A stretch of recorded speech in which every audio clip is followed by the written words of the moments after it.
Eric Bergstrom here with head coach of the Marinette Marines, Andy Walters. Coach, it's M&M week. Do you think when you're dealing with a team that you're so familiar with that it's more about what you do, your execution, and limiting mistakes? Sure. Obviously, we have to look at the things. We have to look at the things we didn't do well last week, and we have to correct those things. And obviously, against them, you got to be physical and eliminate mistakes. In the past, I think against them defensively, anyway, we've played them fairly well at times, but we were unable to limit big plays, and they've been able to get us on big plays. So we have to be able to limit that. We have to be disciplined on every single snap and play our rules. They're a very good football team. They're extremely well coached, but they're not going to make a whole lot of mistakes. They're just not. So we have to limit the mistakes also that we're making. And I think our kids are going to do a better job of that this week. I think you're right. The last few years, they've had some very dominating teams, and I've been at those games. I've called those games, and your teams were right with them, giving them everything they could. They just couldn't sustain it the whole game. So I think you're right. I think executing every play and playing the whole game, and you're going to give yourself a good chance. You bet. It's an M&M game, and our kids know what that's all about. So I know the effort is going to be there. That's not a question. But being able to stay mentally in the game and stay disciplined in their responsibility and their keys, that's what's important. Do your players understand the history of the game and what it means to play in it? And is that something that you go over with your team? We do. It's not something that we are pounding at them. I think, without doing that, they understand the importance of this game. It's important for the community. It's important for the school, but at the same time, for us, it's another football game, it is a special game because of the tradition and everything like that, but at the same time, it's just like any other game. Looking back at your playing days, what are some of your best memories playing in the M&M game? I was fortunate to be part of that game back in '99 where the game was not played for 7 years. And then when Clintonville left our conference, they brought the game back after 7 years. I remember pulling into the stadium an hour and a half over at Blush there, hour and a half before the game, the stadium already being packed, and tailgating, and just the atmosphere was something as a high school player that you're never going to experience again. There's a lot of college teams that don't even get to experience, that type of atmosphere. So it is something that's extremely special. It is unique, and it's great for our community and great for our kids. It's really great that you got to experience that game because that game is such a special game in the history between these two teams since they hadn't played in so long. Back in '99, both teams were undefeated and ranked in their respective states, and the game was a pretty big deal, and I was, like I said, very fortunate to be part of that, and it's definitely great memories to look back on. What do you think it would mean to the players, the city, the school, yourself, if you guys could win on Saturday and bring back that trophy back to Marinette? It's been a while. It's been a while, so it would be something very special if we were able to get a win on Saturday. But like I said, they're an outstanding program with great tradition, and they're a good football team, and we're going to have to play our best. Does it make it harder to prepare having an M&M game this early in the season? I don't think it makes it a whole lot harder to prepare. Obviously, there's always a fear of the unknown. All we have on them is their scrimmage, and they showed us a lot of their base stuff in their scrimmage, and we know that they have a lot more in their arsenal than that. I know, Coach Noah, he's a great offensive-minded guy that's going to come at you with some stuff that maybe we're unable to prepare against. But for the most part, they do what they do. They're a smash-mouth team, and they're going to be physical, and we have to be able to match that. This year it is a little bit different feel because, you don't have the student body here at the school, and, on a positive note, I guess, you don't have the distraction of getting caught up in the hype, but also I think, that's part of the tradition of this game, the student body being involved in these segments from the student body. So, having it before school starts is definitely something that's giving this game a little bit different feel. Yeah, you miss out on the pep rallies and all those kind of things that go along with it in the past. Sure. Last week, your quarterback, Luke Johnson, got dinged up. Can you update us on his status? Will he be playing? And also, Connor Nelson didn't play in the first game. Is he available for you this week? We will have Connor Nelson back this week. He's been sitting out a long time, though, so he's definitely going to be part of our game plan, but exactly how much and where is going to kind of be a feel thing, during the games, to see where he's at conditioning-wise and just, physically. And Luke Johnson right now is day-to-day. He got that leg banged up pretty good.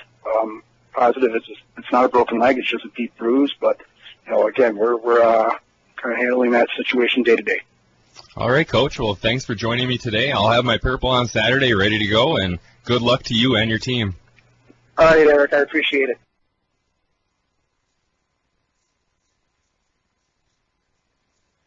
Kit, beautiful day. The sun is peeking behind the clouds, not in our eyes. Nice breeze, and the field looks amazing. I think the sun is actually hiding behind the clouds. I'm not seeing it at all. It's not even trying to peek through, but it may before the day is done, which wouldn't be the worst thing in the world. And I was just talking to Bill Michaels. We thank Bill again for joining us on our pregame show. Our hour-long pregame show that we had a short time ago. We're, of course, also with Josh Kellner, and now it was great to have Bill.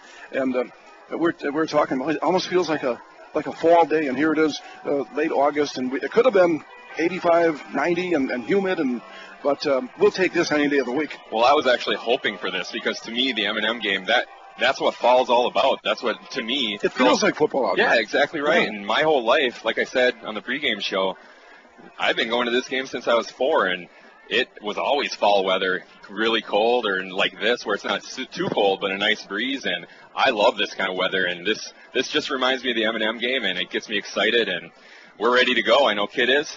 Oh, exactly, and the players are ready. They're out there for the coin toss right now, so let's keep an eye on that and getting ready for what should be a great afternoon and hopefully a great contest here today. Definitely. The pregame show today with Kit and I is brought to you by Plutchik Fab and Crane Rental, taking care of your steel fabricating crane service. Specialized transportation and equipment moving needs for over 25 years. Located here in Menominee, Marinette. Johnston's Furnace Corps provides service for heating and cooling in the area, celebrating 45 years in business and proudly supporting the athletes of the M&M game. Johnston Furnace, Marinette. Angeli Foods in Marinette and Menominee, and Angeli Fuel Express has been fueling local athletes for 97 years. Good luck from Angeli Foods of Marinette and Menominee and Angeli Fuel Express. The Dar Boys and Girls Club after-school program supports the 2015 Menominee Maroons. After-school program, $20 for the school year, open Monday through Thursday from 3 to 7 and Fridays 3 to 6:30. The Dar Boys and Girls has been supporting the area youth for 100 years. Visit North Motorsports, the area's only full-line dealer of Honda, Can-Am, Ski-Doo, Sea-Doo, and Snapper outdoor products. From their friendly sales staff to their certified service technicians, they've got you covered. Visit North Motorsports at 3711 10th Street in Menominee, or give them a call at 906-863-5592. At New UP Dental, the offices of Dr. Shetter, Park and Engelman proudly supports the Menominee Maroons in their advance to the playoffs. Call to make an appointment at 906-863-2206. Dr. Shetter, Park and Engelman of New UP Dental at 906-863-2206. They are dedicated to optimum oral health. Heckmeyer Heating and Sheet Metal of 1212 18th Avenue, Menominee proudly supports the Menominee Maroons.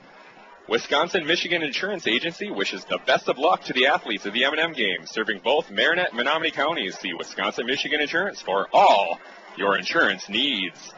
Kane, driving you to the game, the #1 truck destination north of Green Bay. Kane Chevrolet, Buick, GMC, O'Connell, Marinette.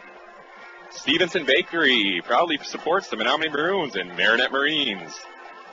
Bay City's insurance group of Marinette and Crivets Insurance Agency would like to wish both teams good luck this season, offering a wide range of insurance coverage for auto, home, health, life, and more.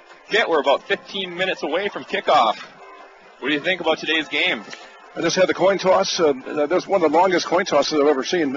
Ceremony, come on. Four captains from both squads were out there, and we had the Marines to our back the way we're looking at the field, and Connor Nelson, good to see 46 out there again. He was injured last week. The fine young junior linebacker and fullback is back in the fold for today's game, Connor Nelson. Also, Jonte Webb was out there along with Jesse Johnston, and Luke Johnson suited up in the starting quarterback for today's game. Marinette did win the toss, and they have elected to receive. They'll be to our left, which would be the south end zone here at Walton Blush Field. And what am I looking for? Well, we were talking on the pregame show earlier that the Marines in recent years have been able to keep it close, but only close for a while. As a matter of fact, in the last four games, in this last four M&M games, Menominee has scored at least 42 points. And in the last 16 years since the series was renewed, they've scored mainly in the anywhere from 25 and up. And twice in the last 4 years, they've been in the mid-50s. Now, if it gets into a shootout where it's into the mid-40s, I don't think that's where Marinette wants to be. They got some firepower, but you got to hang with them early and let them know they're in the game and just stay consistent and hopefully improve on them on last week, and especially in the line play. That's where they were really struggling a week ago against Fox Valley Lutheran, and they've got a very young offensive line, and hopefully, if things go bad early, hopefully it won't get them down and things will just snowball. Exactly right, and I think keeping their emotions in check is going to be a huge thing to start this game. This is not the 8th game of the year. It's still only the 2nd game. Menominee hasn't played at all. Marinette's only played once. So it's still all new. This is all a new season for both teams, and if Marinette can keep their emotions in check and don't try to do anything above what you can do. Even if this first series, if you don't score a touchdown, don't try to do anything. Don't jump to anything. Just play the game. Punt it away, play defense, and just get into the flow of this game and let the game come to you. And try not to get the turnovers, because in previous years, that's really where they've gotten in trouble. Yeah, and the emotion can only carry you so far. Eventually, it's going to boil down to, well, who's got the better team. And I think, like we said it before, in the trenches, that's going to be one of the big things. And if the Maroons get their ground game going, with especially, I believe, with a combination of Reisner and Giese, those are the two we're kind of looking at right now. But there may be some others, Nowak, that may come into the fold. We will see. I mean, they're an unknown quantity to a certain degree. Some of these players, obviously, they got some playing time last year. Giese had some really big games for Menominee, and he was a big part of their offense, especially late in the season. You did a lot of the games with Josh last year, so you know all about him. But there still are some question marks there. But Coach Noah and company usually have a way of getting those questions answered early. Exactly right, and it's kind of strange because usually we know the players, the spectacular, the explosive players of Menominee. This year, I actually think the players we know are on the Marinette side. We know Jonte Webb and Jagelski and Maskey and a few of them. Those are known quantities around here because they've played. They've been playing for the last couple of years. Well, Menominee now this year, they're skill players. We don't really know who it's going to be. You said Giese, and yeah, I did see a lot of games, and he played fullback last year, and even at fullback, he had a lot of explosive plays. In the game up at the Superior Dome, when they were trying to get to Ford Field against Grand Rapids, he scored the first touchdown from about 48 yards away from the fullback position. So he's not a stranger to using his speed and moves, even though he's a fullback, and making something happen. Yeah, you're right, and that's what really concerns me. Can they put the clamps on him? Now, last week we saw when the Marines were playing Fox Valley Lutheran, they had that real good running back in that spread offense. They're seeing a different type of offense, obviously, in the single wing, and I don't think correct me if I'm wrong, but I don't think that the Maroons have somebody like that back we saw last week. Last year they did. This year, it remains to be seen. That's right. There's nobody I've heard of yet, but they're not going to come tell me. They're not calling me and telling me who their best players are. Yeah. So. One player, and when talking about players to keep an eye on, and in the listener's point of view, an ear on, well, is Hunter Haas. He was on the Maroons JV squad last year. He's a junior now, and you read about him a lot in the papers last year. He was running for a lot of yardage, scoring a lot of touchdowns, and and that was at the JV level. We'll see how that, maybe he's still a year away, I don't know, but we'll see how he gets into the mix with the Maroons as well. Yeah, I actually had heard about him for the past couple of years, at different levels of football in Menominee, and I didn't realize that he was going to be thought of as being in the mix so much this year, but the last few weeks I've heard his name quite often, so he is somebody that I'm going to be looking for today. I'm looking for someone who's going to replace Berlinski, who's going to be their thrower, who are they going to be throwing it to? I know Matthias is their big tight end, but who's going to be their outside deep threat? Who's going to get them the ball? Can they get them the ball? So, that remains to be seen. And going back to Marinette, we saw them a week ago, and we know a lot of the names, obviously, and no secrets here. And, on both sides of the river, and one thing about this rivalry, even though it's the first game of the year for Menominee and the second for Marinette, there still aren't that many secrets. These two schools, these two teams, these two communities know each other so well.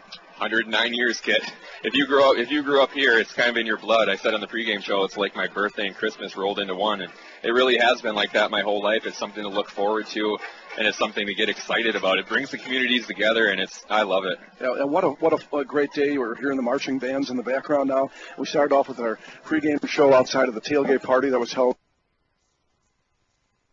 across the way just off of 11th Avenue in front of the school, and afterwards we're going to Dexter's for the post-game show. So I've been looking forward to this day for a long time. It's just a great all-around day, and if you come to Dexter's after the game, come say hi. We'll be doing the show, but we can definitely talk to you and talk about the game and just have a great time. I do want to mention the field. The grounds crew, what a job they've done on this field. I know usually it's later in the year, so it gets beat up a bit, but my goodness, it looks amazing. The grass is really green, vibrant, and it's all painted nice. I know Jamie Schomer, the AD, told us that everything got a fresh coat of paint, and the grass looks amazing. It's just a beautiful day for football. And thanks to the new AD, Jamie Schomer, for his hospitality. He's treating us right up here. We do appreciate that. And, of course, as Dale Van Dynen did as well when his long tenure at Menominee. And thanks to Coach and also, Mr. Schomer for doing the job that he's doing. And, of course, he's doing double duty because he's still on the coaching staff for Menominee as well. So he's got a busy day. He's got a lot on his plate. And if you heard the roar right there, that was the hometown Menominee Maroons coming out on the field. Right now, Kit and I are going to take a break, but we'll be back with the 109th M&M Game.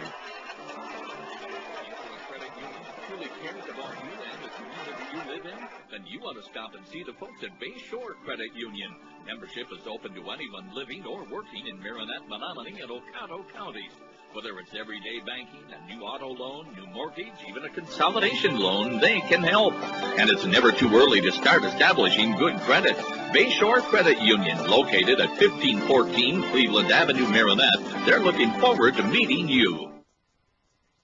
Kim Barrett and all the staff of Tri-City Physical Therapy and Sports Medicine in Marinette are committed to get you back to your quality of life. Tri-City Physical Therapy has been in business for over 25 years and specialize in the treatment of shoulder, knee, and back, as well as general physical therapy. Let them help you overcome pain after an injury or disease. Tri-City Therapy and Sports can provide you with the most skilled and personalized rehabilitation treatment plan possible to help you get back on track. Tri-City Physical Therapy and Sports Medicine at 602 Wells Street in Marinette.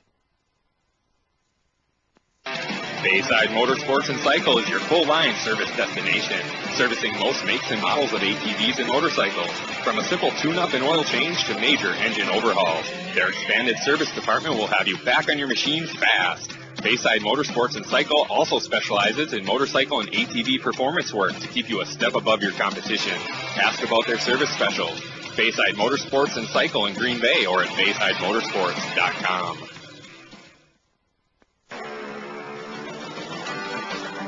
Where can you go to get a bite to eat before or after the game? Dexter's. Dexter's in Menominee has enough seating for the whole team and a menu to fit everyone's taste and appetite. Or call ahead and take your order to go.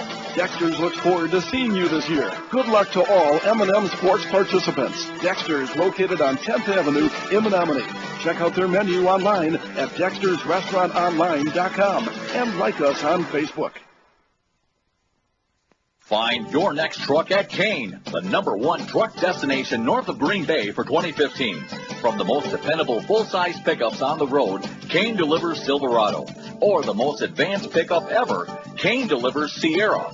Right now, visit Kane in Marinette or Oconto to enter the Chevrolet Packers Ultimate Fan Sweepstakes. Win a 2016 Chevrolet and other great prizes. Over 300 quality vehicles at KaneGM.com, O'Connell and Marinette. Hi, this is Paul, CEO of the Menominee County Federal Credit Union. We are proud to sponsor high school sports on Bay City Radio, and we encourage all of you to support high school athletics as well. We know there's no better way for our young people to learn the lessons of life than by competing in sports. The Menominee County Federal Credit Union, where you dream the dream, will help make it come true, with locations in Powers, Kearney, Stevenson, and Menominee. Persons living or working in Marinette and Menominee counties are eligible for membership. Prestige Auto Body and Truck Repair has over 25 years of experience to make your repairs fast, easy, and worry-free. With around-the-clock towing, electronic estimating, early drop-off, pick-up, delivery, and the comfort of knowing Prestige Auto Body and Truck Repair is an I-Car Gold Class shop, one of only 25 in the state. Located on the corner of Highway 64 and 180 in Marinette. Call 715-732-4544. That's 715-732-4544 to get your estimate today. Prestige Auto Body and Truck Repair. They take the worry out of your collision repair. Peshtigo National Bank, your locally owned independent community bank, supports all local high school sports. Since opening in 1901, they've grown to 5 locations in Peshtigo, Coleman, Oconto Falls, Gillett, and Marinette. Hometown banking with your neighbors and friends, Peshtigo National Bank has proudly served the community for over 100 years. Locally owned community banks support and help fund local projects. Keep your banking local and speak with a representative today. Good luck to all area high school teams from Peshtigo National Bank, member FDIC. Here at PCM Credit Union, we are one of the few employee-based credit unions left in Wisconsin that provides a unique club-like atmosphere for its membership. We serve the employees of select companies and their families. We choose to remain this way so that we can do more and provide more financial options for our members' owners. We're now located right in your community. Come visit us at 1740 Stevenson Street in Marinette to find out the benefits you could receive by becoming a member owner of PCMCU. Or to learn how you may join, visit PCMCU.com. We're people caring more, investing in you, growing together. Membership eligibility required. Equal housing opportunity, member NCUA. Go west on 180 at the holiday. Save on cars and trucks every day. You're sure to save a bundle when you take that drive west on 180 to the riverside. You get to the roundabout, make sure you yield. Don't go straight, cause it's all cornfields. Just turn left when you see that sign. Come on in to the riverside. We'll find what you're looking for. Just show up at our front door. Chrysler, Dodge, Jeep, and Ram trucks. No overhead seats, you big bucks. Come take a ride. If you dare, out with the cows in the country air. Some big money on your next ride when you see your friends at Riverside. From the west, take 64 until you get our front door in Marinette. You're sure to save a bundle when you take that drive. One way or another, get to Riverside. One way or another, get to Riverside.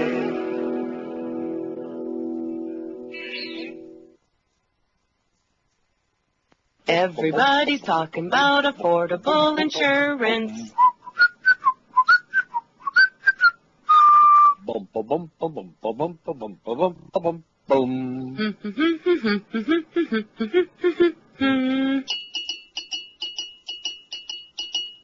Call Affordable Insurance today at 864-5000 and find out why. Everybody's talking about affordable insurance.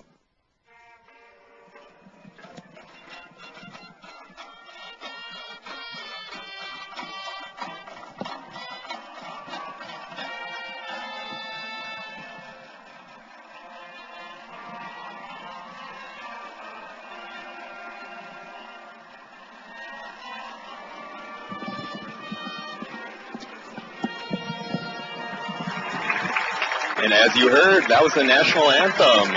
Very nice rendition by the Menominee Maroons marching band. Yeah, and Josh had a good point, too, as the Marines come marching onto the field right now. And on the pregame show, we're talking to our cohort on the other side of the press box. Josh was saying how, of course, even some of the band members maybe are on vacation yet. So the players are okay, but sometimes of course, the game being played even before school has begun, sometimes you'll run into things like that. That's right. The Marines just entered the field. We're about 1 minute away. Everyone's getting exciting. People are still filing in right now. A lot of kids in their purple and maroon. A lot of face painted. Oh, exactly. That's what it's all about, getting all hyped up about your team. And it's good to see number 23 out there, Luke Johnson. He didn't play the second half against the Foxes last Friday, and we were concerned about him. I know Coach Walters, when you talked to him just a couple days ago, he was saying that Luke was listed as day-to-day. Obviously, he's good to go today the way it looks. That's right, and Coach Walters said he was 100% sure nothing was broken. He was checked out thoroughly, just a deep bruise, which that can't be fun playing the sport of football, but I'm sure he's going to give it a go today. Oh, exactly. I think once you get going, too, you kind of forget about the pain for a while, if there is any nagging pain. For a little while. The Marinette Marines have won the toss, and they will receive, so they get a chance to get their offense on the field and get something going first. Randy's down there trying to get the crowd fired up. Barks all around, Kit. Exactly, yeah. Randy's a great guy. And now John Wills, the PA man here at Menominee, going to be introducing the starters for the respective teams. He's introducing the Marines first. Last week against Fox Valley Lutheran, I'll go through some of the stats for the Marines. James Jagelski had 9 carries for 100 yards. He broke the century barrier last week. He had 2 touchdowns. Caleb Maskey had 8 carries for 30 yards. And Kevin Canine had 5 carries for 11 yards. Luke Johnson, before he got hurt, was 1 for 7 for 69 yards and 1 touchdown. The sophomore, Matt Eldridge, came in, replaced him.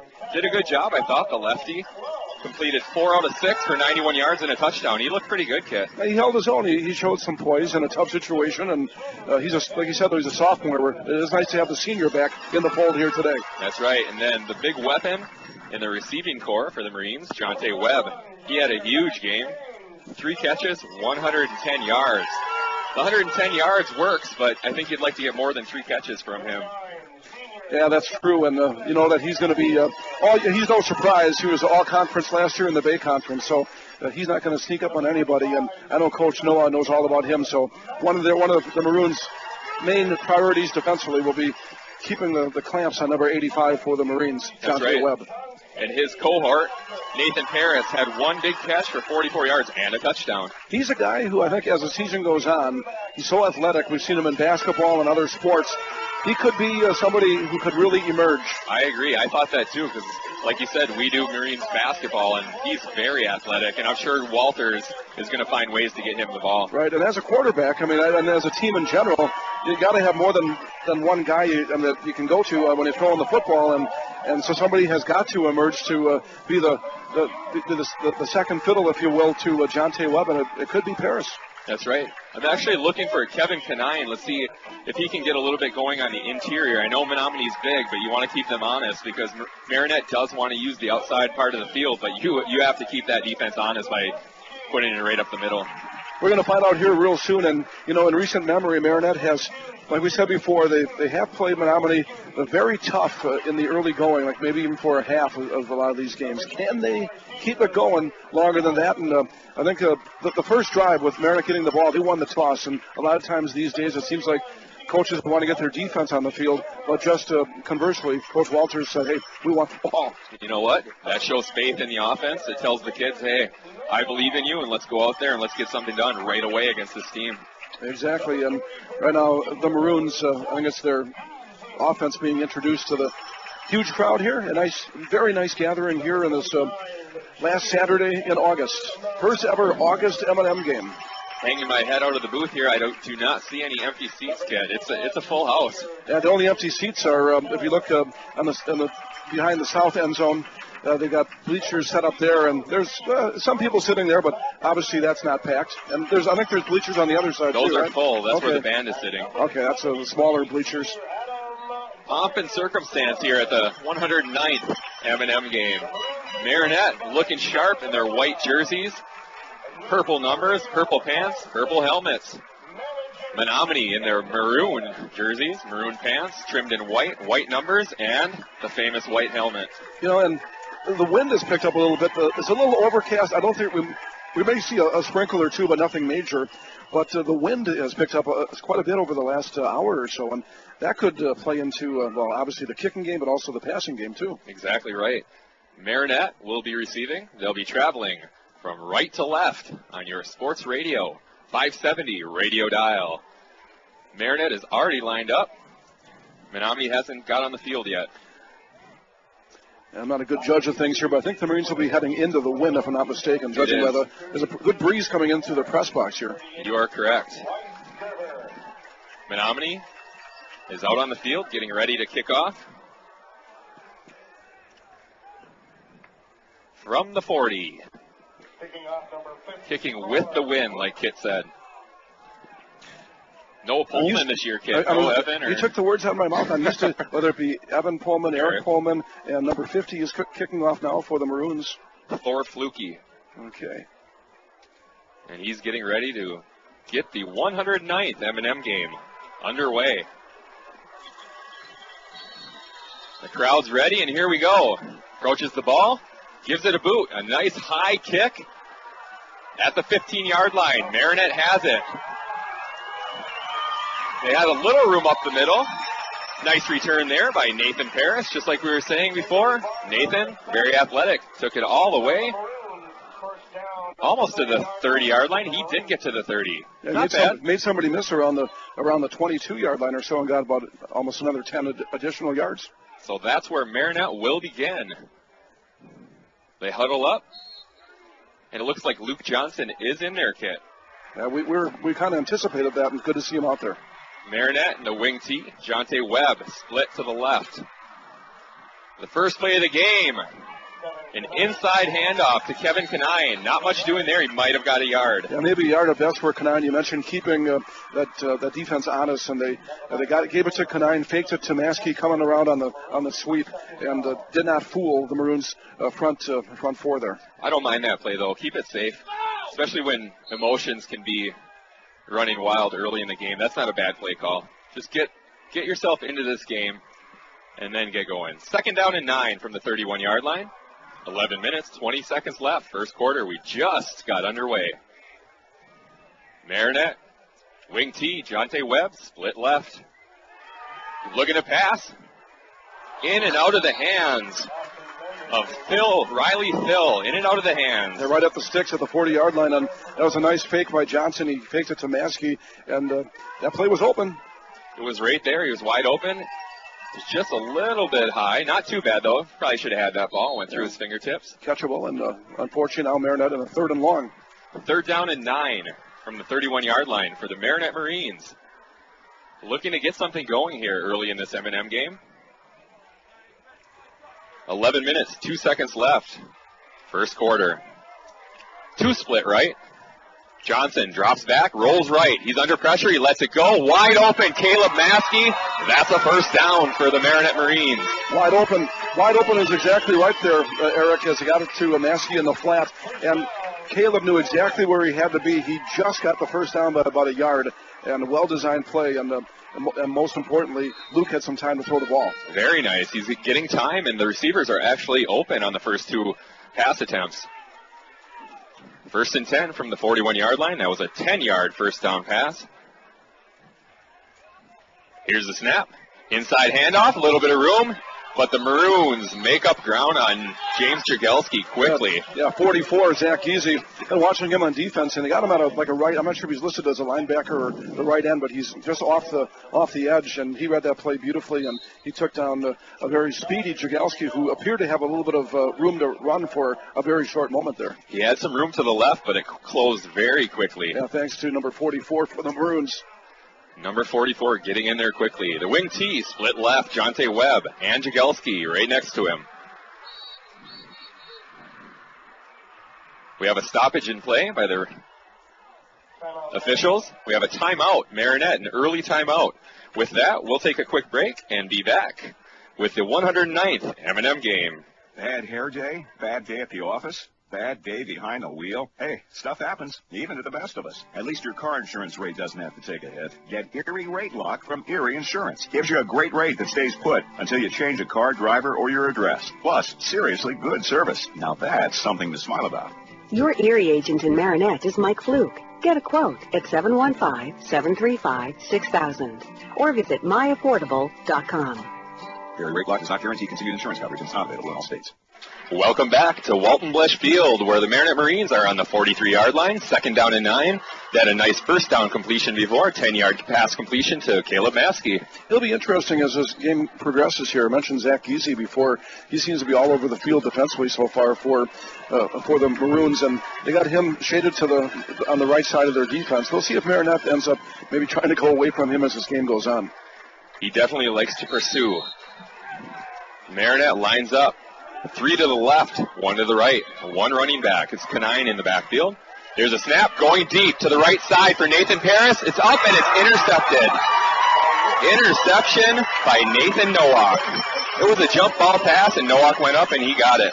Yeah, and Nowak played great defense. The ball was just a tad underthrown, so really Paris didn't have any chance. And Paris probably, his only chance was to try to turn into a defender and knock the ball down, but give Nowak credit because he did not allow that to happen. And the first turnover of the game is against Marinette on the INT with Nowak getting it for the Maroons, and they got it pretty good shape.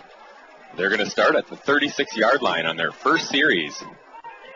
In the backfield, we have Giese and Nathan Nowak. And the Marines, I'm not sure if they were drawn off, but they had about 3 purple and white jerseys right in the middle of that neutral zone, and I don't think they were drawn off, but no, they weren't. Encroachment against the Marines, first penalty of this game. That'll be 5 yards against the Marines. That'll bring up first down and 5 for the Maroons. 10 minutes, 13 seconds left. First quarter just got underway. Early interception by the Maroons, and they have the ball. Single wing, 2 to the right, in motion. They try a sweep to the right. At first, there was nothing doing there, Kit, but Nathan Nowak kind of slid to his left on the inside and picked up 4 yards. Yeah, almost got the first down on the first and short after that penalty, and Nowak had obviously the interception a short time ago, and a good run, making people miss, as you mentioned, Eric. Menominee sends the play in. Bringing it in is Peyton Molesky for the Maroons. They come up to the line with 9 minutes, 43 seconds. Clock is running. Famous single wing sets up. 2nd down and 1 for the Maroons. Here's the snap. We have Reisner, and he is met in the hole and sent backwards. Beautiful tackle there. Beautiful tackle. Connor Nelson making his presence known. Could they have 46 back? Huh? You know, and that was I know that the Maroons used to have their bell ringer awards. There's a bell ringer for the Marines right there. He was met in the hole with force. Pushed back. Pushed back is right. Menominee lines up. 3rd down and 1. Giese and Nowak in the backfield. Nowak rolls left, a little pass. In the hands of Ethan Molesky. It was low at his feet. He could have had it. It would have been a tough play. Tried to get it. The ball popped up and fell to the ground. Incomplete. Yeah. And the Maroons are lucky that wasn't picked off, because once he got the ball up in the air, that was in danger territory. And now Coach Noah, we'll see if at almost about the 45-yard line, their own 45, they may go for it here. 4th down and 1. Looks like they are going for it. And off to Giese, pushes forward, and he looks to have it, and he fights for more. There's that power you're talking about. Right. Well, it was 2nd and 1, and the Marines did a good job of stopping them twice, but the 3rd time the charm for the Maroons, and they just gave it to big number 44. Number 44 is Zach Giese. Put 2 hands on the ball, head down, and push forward for the first down. Menominee has it at their own 49-yard line. We are scoreless right now. Here's the snap. Giese again up the middle, finds room off the right side. He takes it all the way to the Marinette 45-yard line, met there by James Jagelski. Yeah, he got through the first wave right there and made one of the players in the secondary, Jagelski, make the stop, and that's a good first down play for the Maroons of about 6 yards to the Marinette 45-yard line. Giese, 2 carries so far, 9 yards. Menominee up to the line of scrimmage. We have Reisner off to the right in the single wing. Nowak gets the ball, fakes handoff, looking to go deep, he lets it go. Underthrown, incomplete. He had a lot of pressure on him. Reisner had a double pump, wait for his receiver to try to get open, and then I'm not sure if he was hit or not, but the ball came up well short of the intended receiver. He was hit as he threw. Tyler Olson was there, and Tyler Olson had a big game last week. Yeah, he had a sack or 2 and good pressure right there on Reisner. Nowak 0 for 2 to start this game through the air. Nowak, excuse me. Third down and 4, 8 minutes, 9 seconds left. Menominee in Marinette territory at the 46. Here's the snap, looks to throw. It's Reisner with the ball. He throws it. It is complete to Nowak, but it looks to be short, Kit. Oh, yeah, got well short and good coverage out there. I think it was Jagelski who made the stop. That's going to be well short by about 2 yards. They went for it on 4th and 1 in their own territory, so obviously it's 4-down territory here for the Maroons. And can they get their second 4th-down conversion on this drive? We're about to find out. Big play here.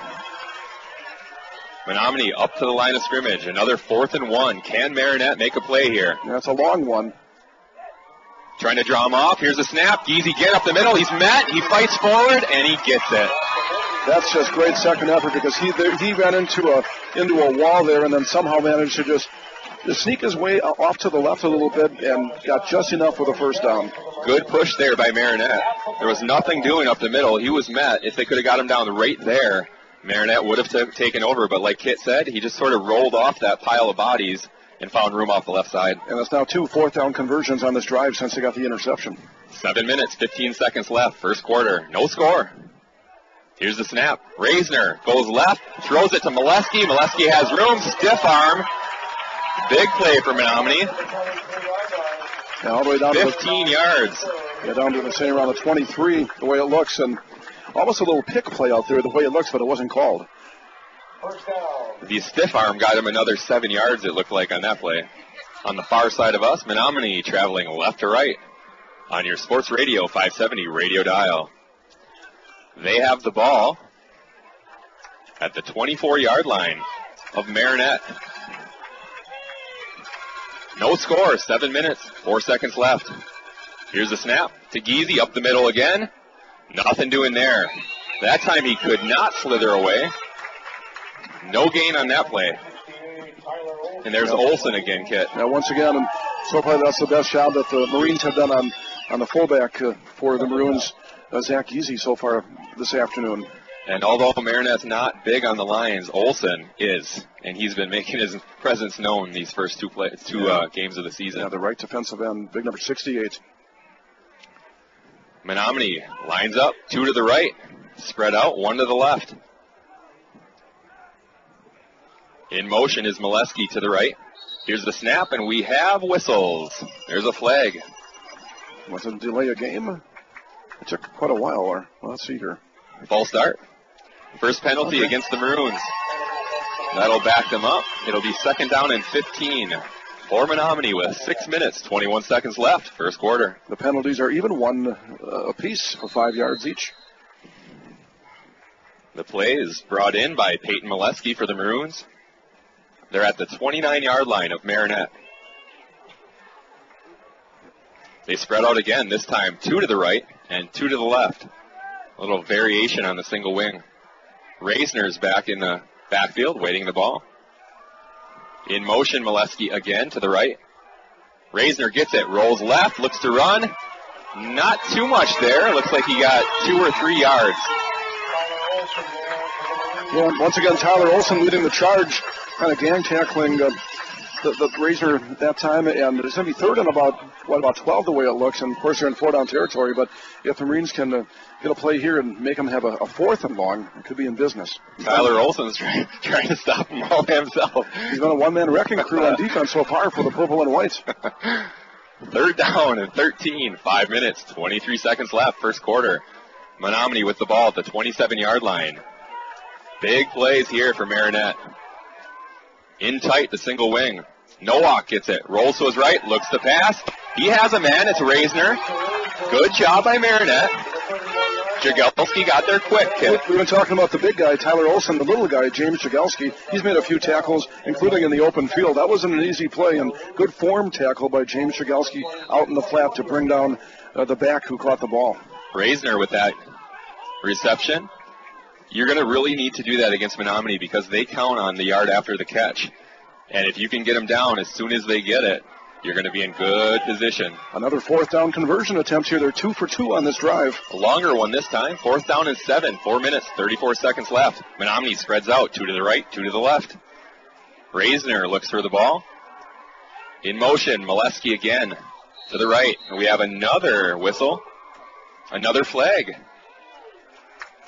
delay a game this time, Kit. The Marines were clapping, so that'll make this 4th down try even a little bit more difficult. And previous years, the Maroons may have trotted out their kicker, but not this year so far. Yeah, no Pullmans, like we said.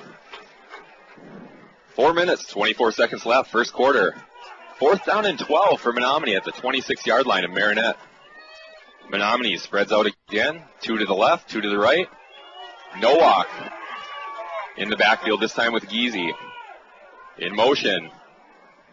To the right, Molesky. Nowak looks left, a slant, in and out of the hands of Molesky. Wide open on a 15-yard slant. Would have been a touchdown if he caught it. Yeah, for sure a first down, and you're right, though, probably a touchdown. The slant was right there, and Nowak, when he got the ball, he kind of looked right briefly, and then he had Molesky wide open on a little, basically a slant pattern. And it was a deep slant pattern, too, because like you said, him looking right gave the receiver time to get down there. Molesky had time to make a 15-yard slant, which takes a while. The Marines dodged a bullet right there. They really did. But they take over on the 26-yard line. We have Paris split right, Webb split left. Marinette gets it. Luke Johnson looking to throw under pressure, gets rid of it. We have Jagelski on the left side. Nice play. Very nice play. And Luke Johnson didn't have a whole lot of time, but he had just enough. I'll tell you, the Maroons were bearing down on number 23, Luke Johnson, but he got out to James Jagelski, and somebody just got James by his jersey to pull him down, but the Marines get a first down. What do you think about that throw, Kit? Luke Johnson looking good so far early. And like I said, he just hung in the pocket and made a nice throw. Marinette with the ball on the 39-yard line. Here's the snap. Inside handoff. Maskey pushes forward. Not too much doing there. Got about a yard. Running into the teeth of that Maroons defense may be a little difficult the way it appears so far, but if a passing game can keep rolling, maybe can soften them up just a tad. He actually got 2. I don't mind that. You got to keep them honest. You don't want them keying just on outside plays, so it's good. Even if you're not making a lot of yardage, it's still good to do it. 3 minutes, 16 seconds left, first quarter. 2nd down and 8 for the Marines. 2 split right. Johnson looks again, lets it go. Over the head of Maskey. He had to get rid of it quick. He was under pressure and threw it high. Yeah, once again, you're right. He was under some duress, and he did a good job of just making sure that he threw it where either his receiver would have a chance, but really nobody had a chance. But the big thing is no pick-off that time.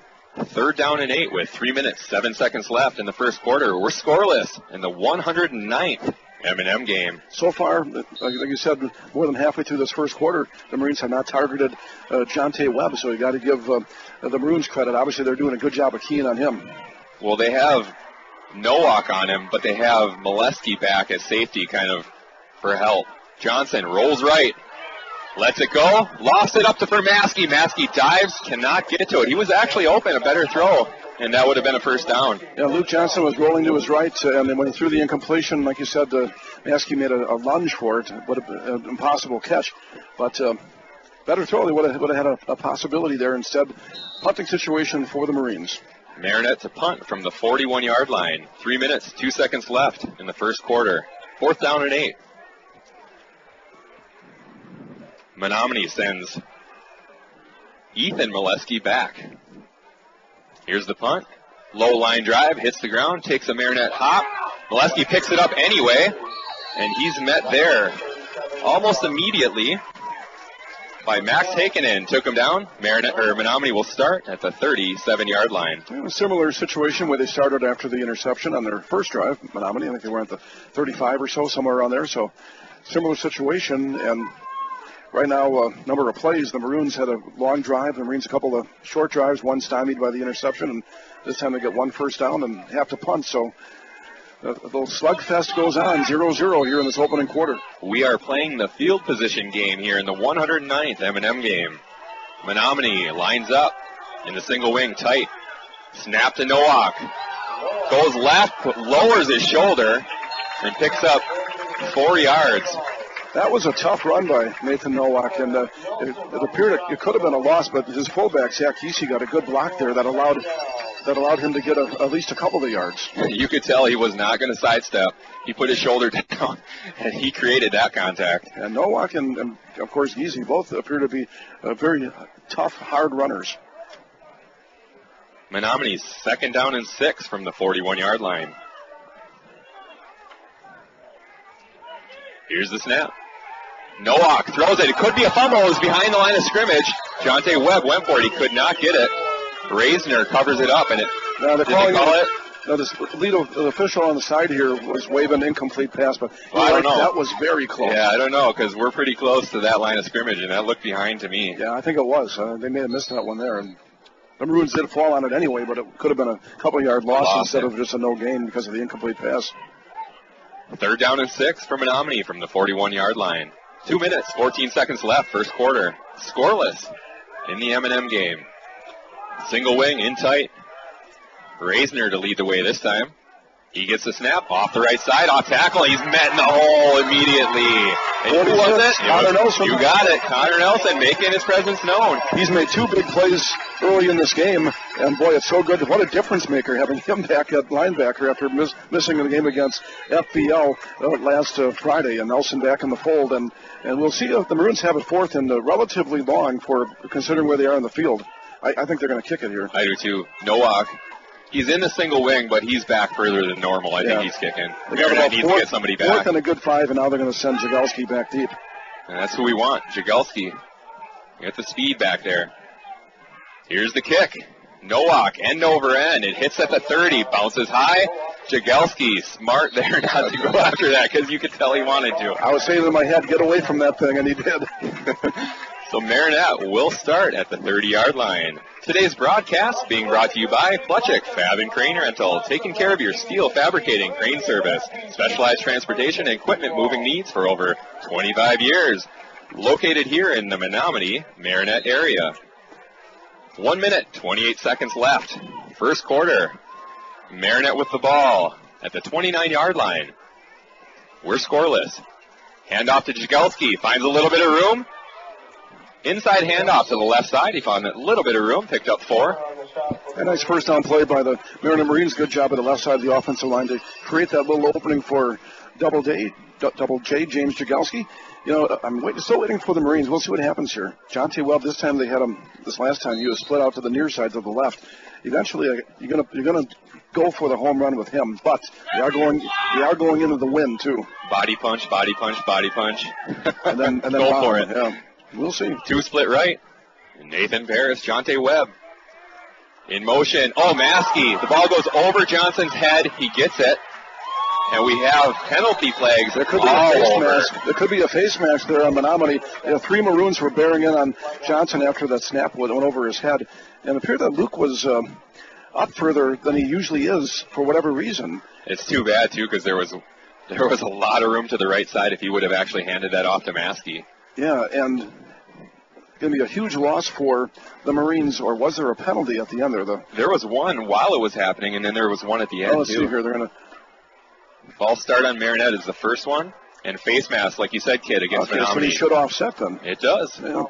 That's fortunate for Marinette. That's very fortunate because that could have been a huge loss of about 10 yards. Instead, they'll mark it back to where it was, and they'll replay the down on 2nd down. And like I said, though, I'm not sure if the center for the Marines knew that Johnson was a little bit further up than he usually is. It appeared to me that he was up further. It seemed like it. Yeah. A little miscommunication. 44 seconds left in the first quarter, and we're scoreless. Marinette with the ball, traveling right to left on your sports radio 570 radio dial. 2nd down and 6 for the Marines. Jonte Webb split right. Harris left. Johnson drops back, looks for Webb. He fires it up. No, he goes to Jagelski.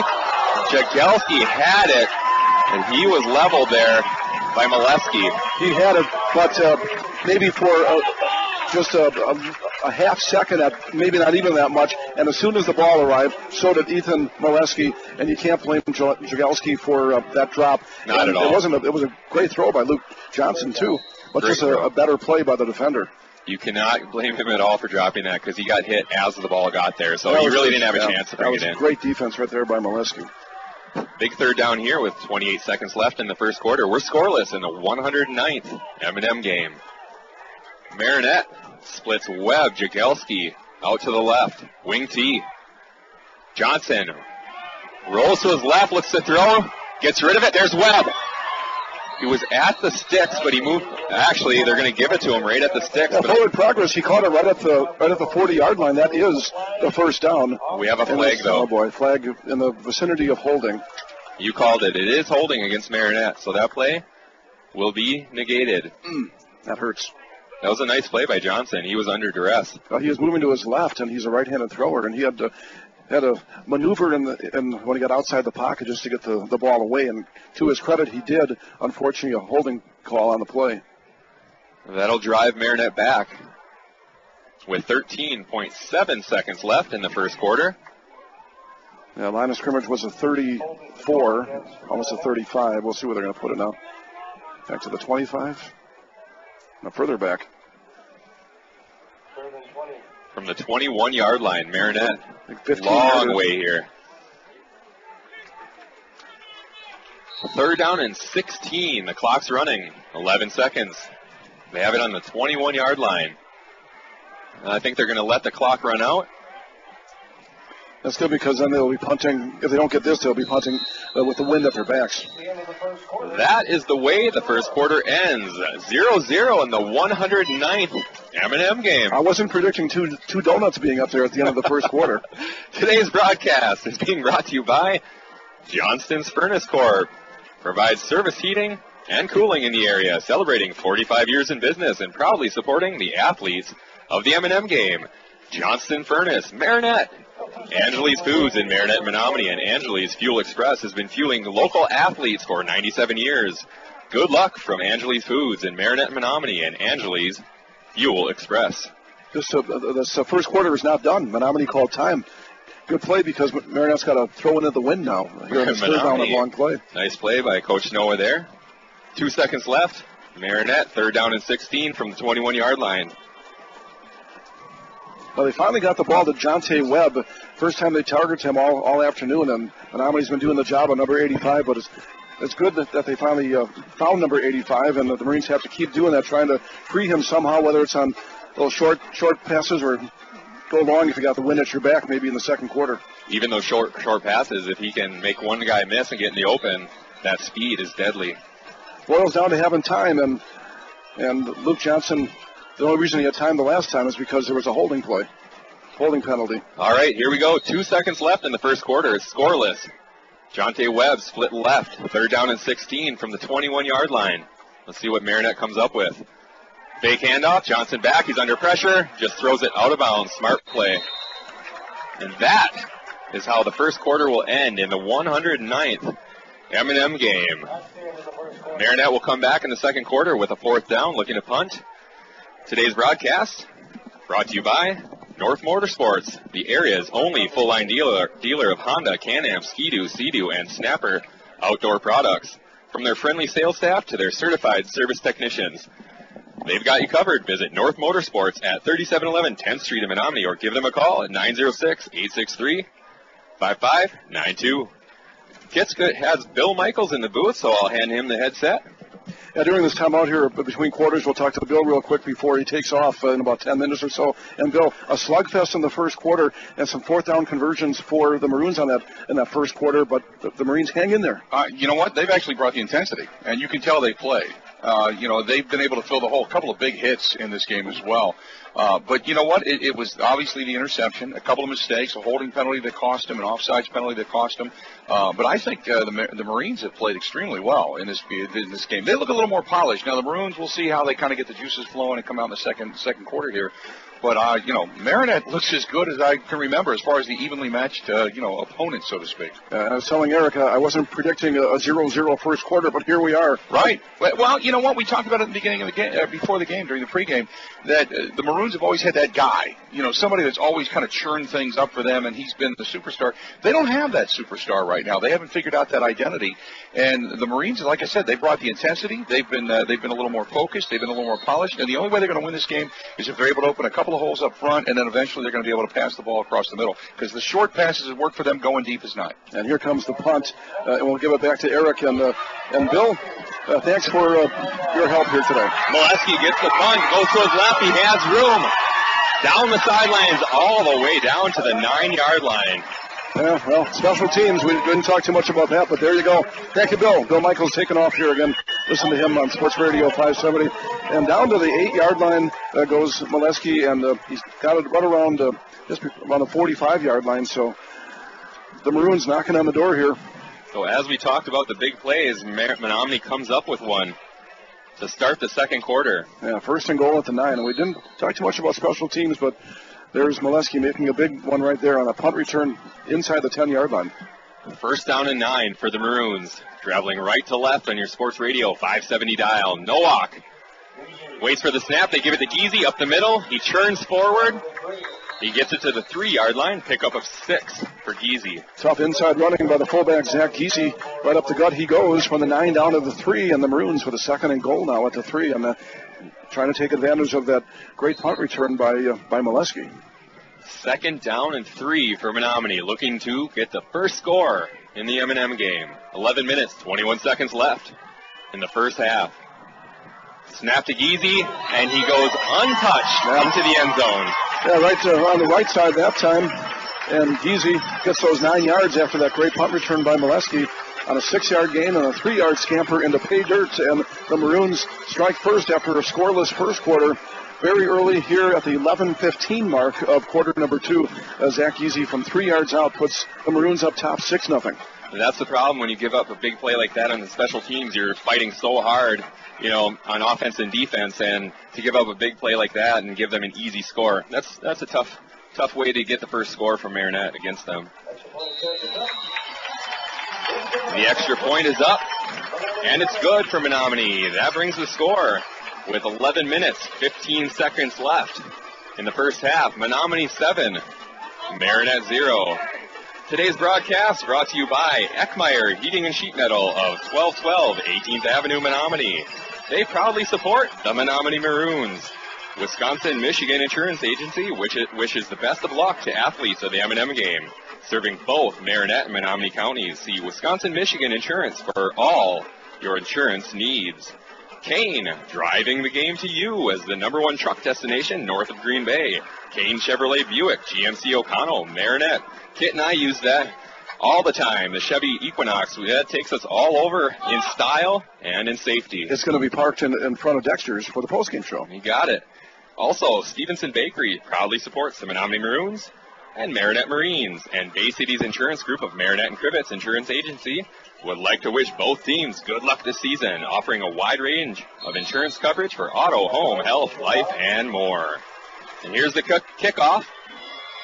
Marinette gets it at the 20, up the right side, all the way to the 36-yard line is Dalton Weisgerber. Nice return there. Now, one of the Maroons, I couldn't tell who it was, but he was trying to just yank that ball away from Dalton, and Dalton would have none of that. And in the process, he got a few extra yards because of that.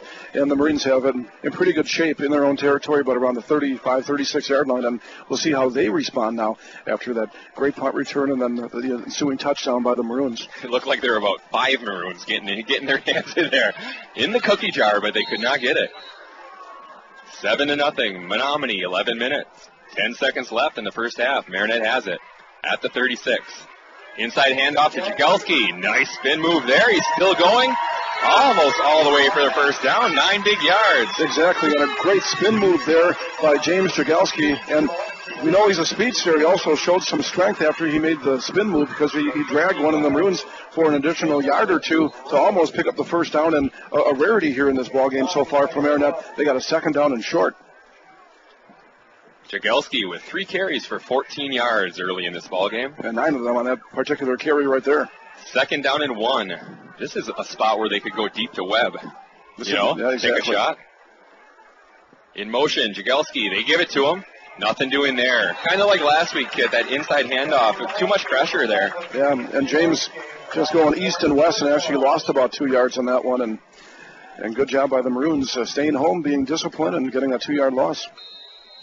That'll bring up third down and 3 for Marinette with 10 minutes, 9 seconds left in the first half. They trail 7-0 after that big punt return by Ethan Molesky. Set up an easy touchdown by Zach Giese. Yeah, and I'm not sure the exact yardage. I think it was about maybe close to a 40-yard return, but then they got first and goal at the 9, and Giese, 2 plays they're in. Marinette, 3rd down and 4. 2 split right, 1 left. Here's the snap, and we have whistles. We'll see what the call is. I don't think it was a delay. Oh, Marinette called time. Okay, there we are. Marinette calls their second timeout with 9 minutes, 45 seconds left in the ball game, or in the first half, excuse me.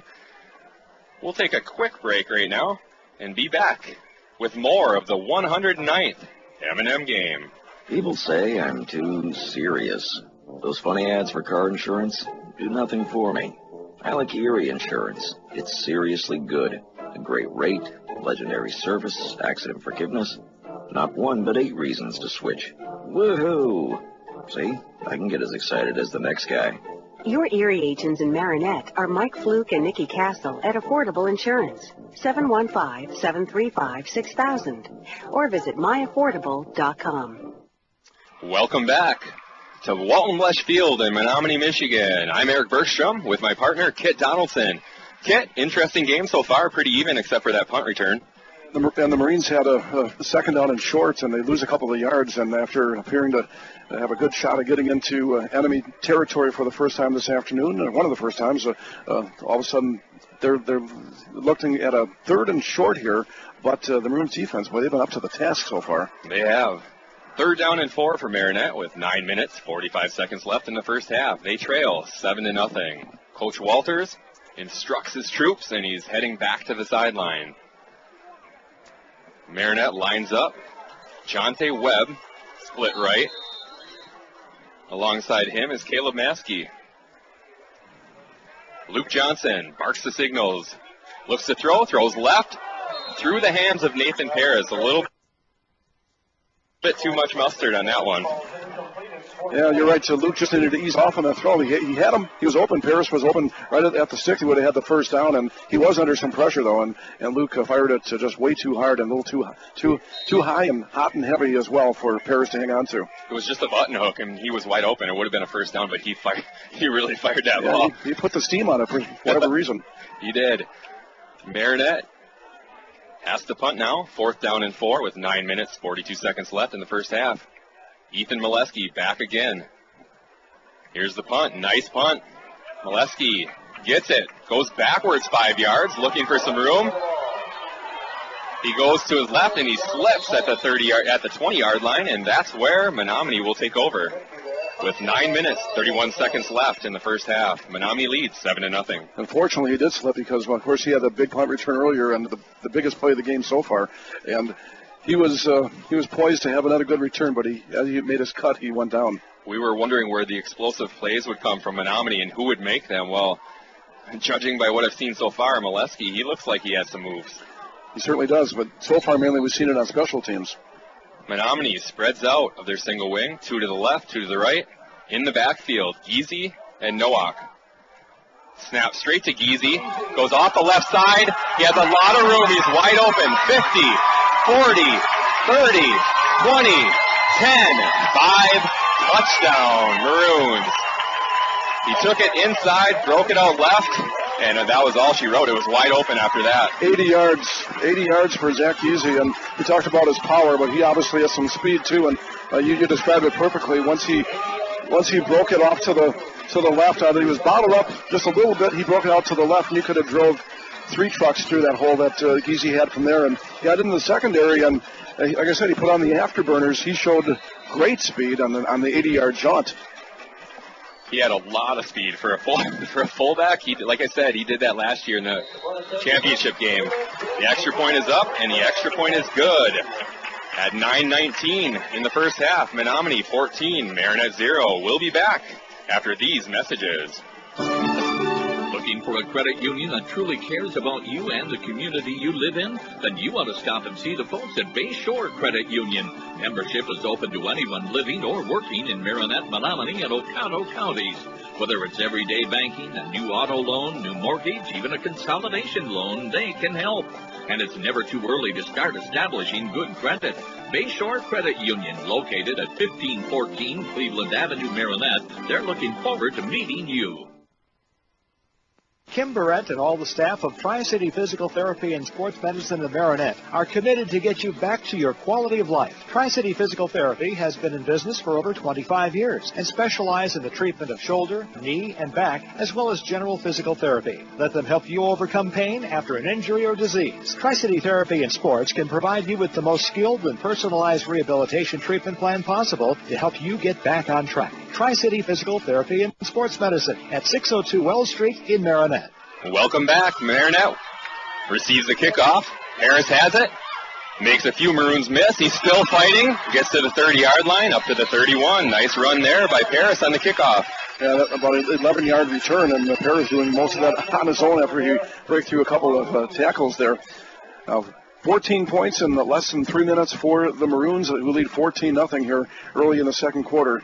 Once again, we'll see how the Marines can respond after hopefully it's not a backbreaker, an 80-yard run like that out of a first play from scrimmage. A big kickoff return, a punt return, and then a big run by Zach Easy, an 80-yard touchdown run. Menominee leads 14-0. Marinette snaps the ball. A reverse, an inside reverse from Maskey to Jagelski, and nothing doing.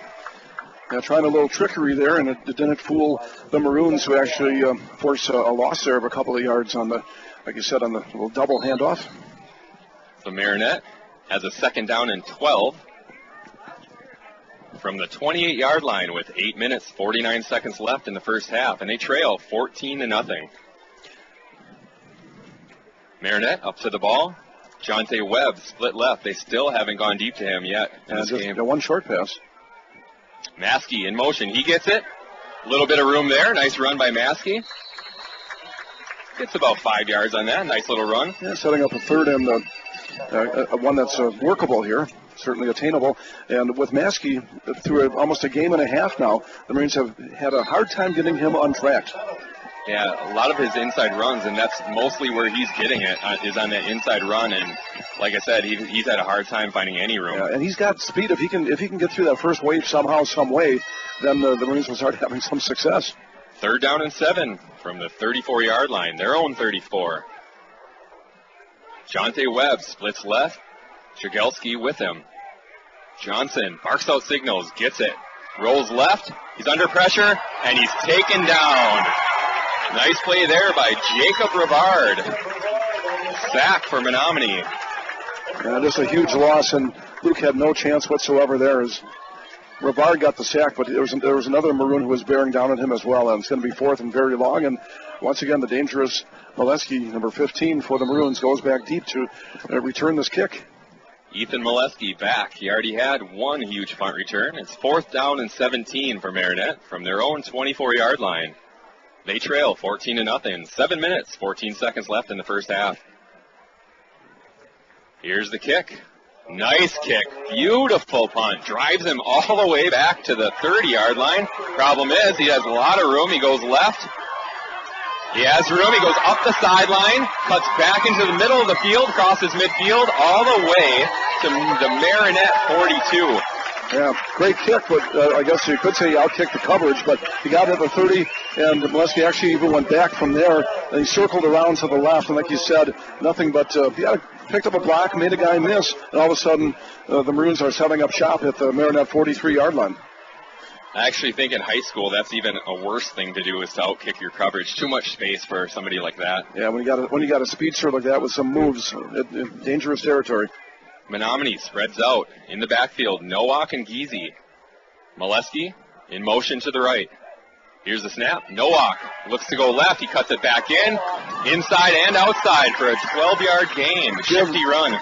Yeah, give that offensive line of Menominee a whole bunch of credit. They're creating some monster-sized holes right now. Giese on the 80-yard touchdown run, and Nowak had a huge hole that time around the right side. When you don't get touched until you're past the line of scrimmage by 8 yards, you're usually going to have success.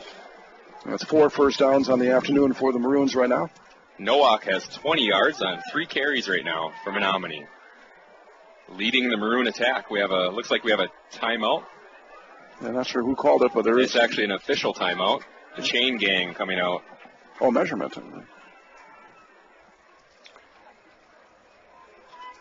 They stretch it out. And it is a first down for Menominee. Menominee first and 10 from the Marinette 31-yard line with 6 minutes, 49 seconds left in the first half. They lead 14-0. The second quarter turning into a disaster for the Marines. It was 0-0 through the first quarter. All of a sudden, the Maroons just turning it up a notch here. And their offensive line starting to really, special teams and the offensive line, the two biggest reasons right now. I don't know if Bill Michaels is listening, but it all started going downhill once he got in here. He should have stayed. Menominee, 1st and 10 from the 33-yard line. Marinette's 33.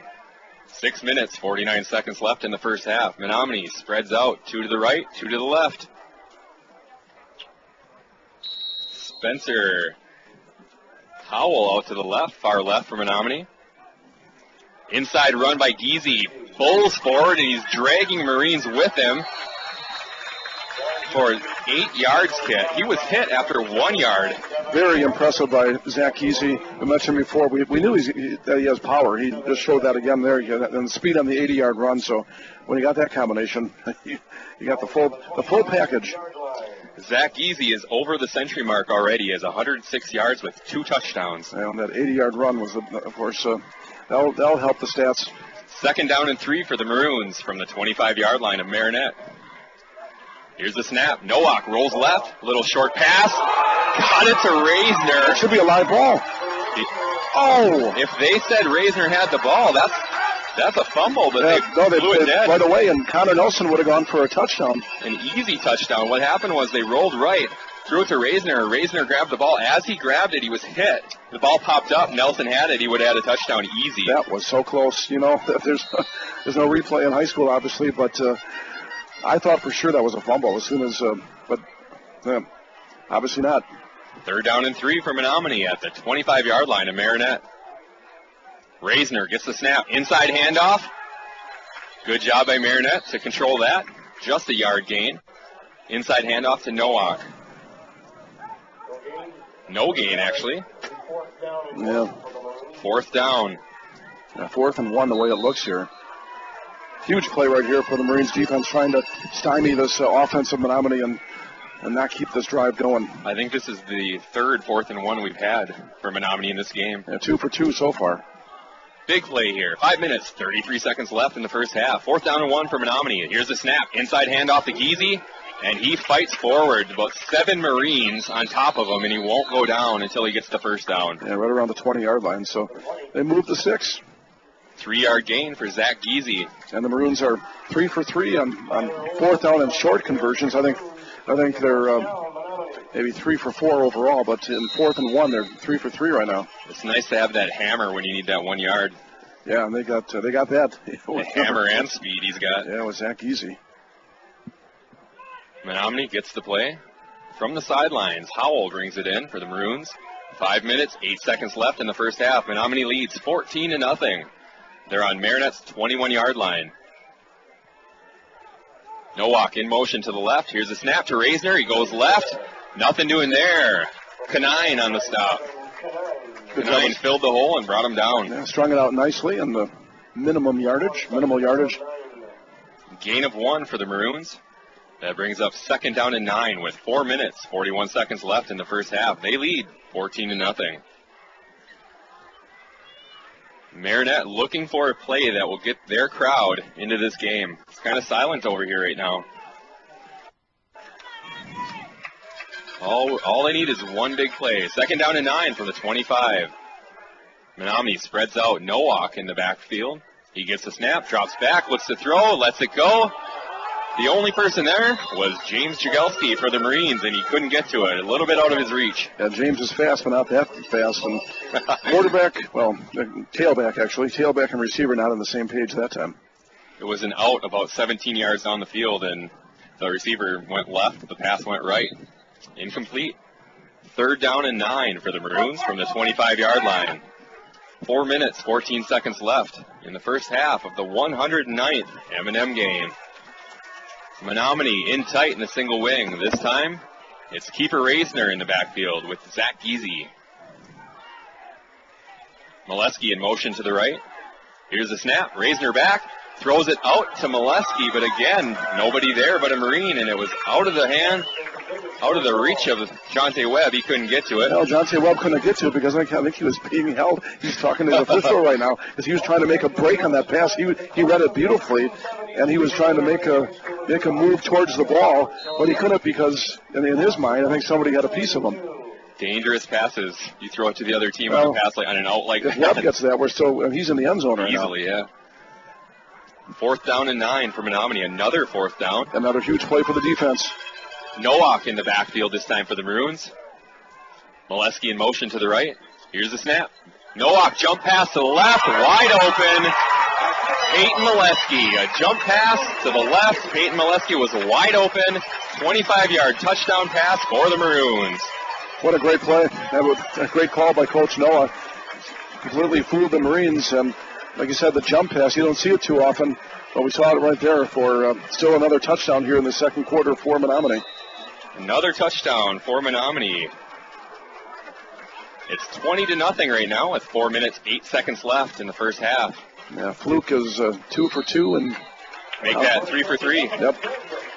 So at 4 minutes, 8 seconds in the first half, Menominee 21, Marinette nothing. We'll take a break and be back with more of the 109th M&M Game. Bayside Motorsports and Cycle is your full-line service destination, servicing most makes and models of ATVs and motorcycles, from a simple tune-up and oil change to major engine overhauls.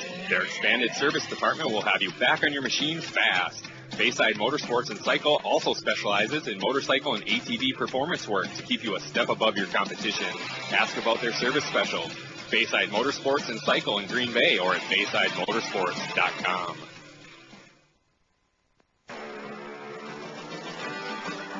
Where can you go to get a bite to eat before or after the game? Dexter's. Dexter's in Menominee has enough seating for the whole team and a menu to fit everyone's taste and appetite. Or call ahead and take your order to go.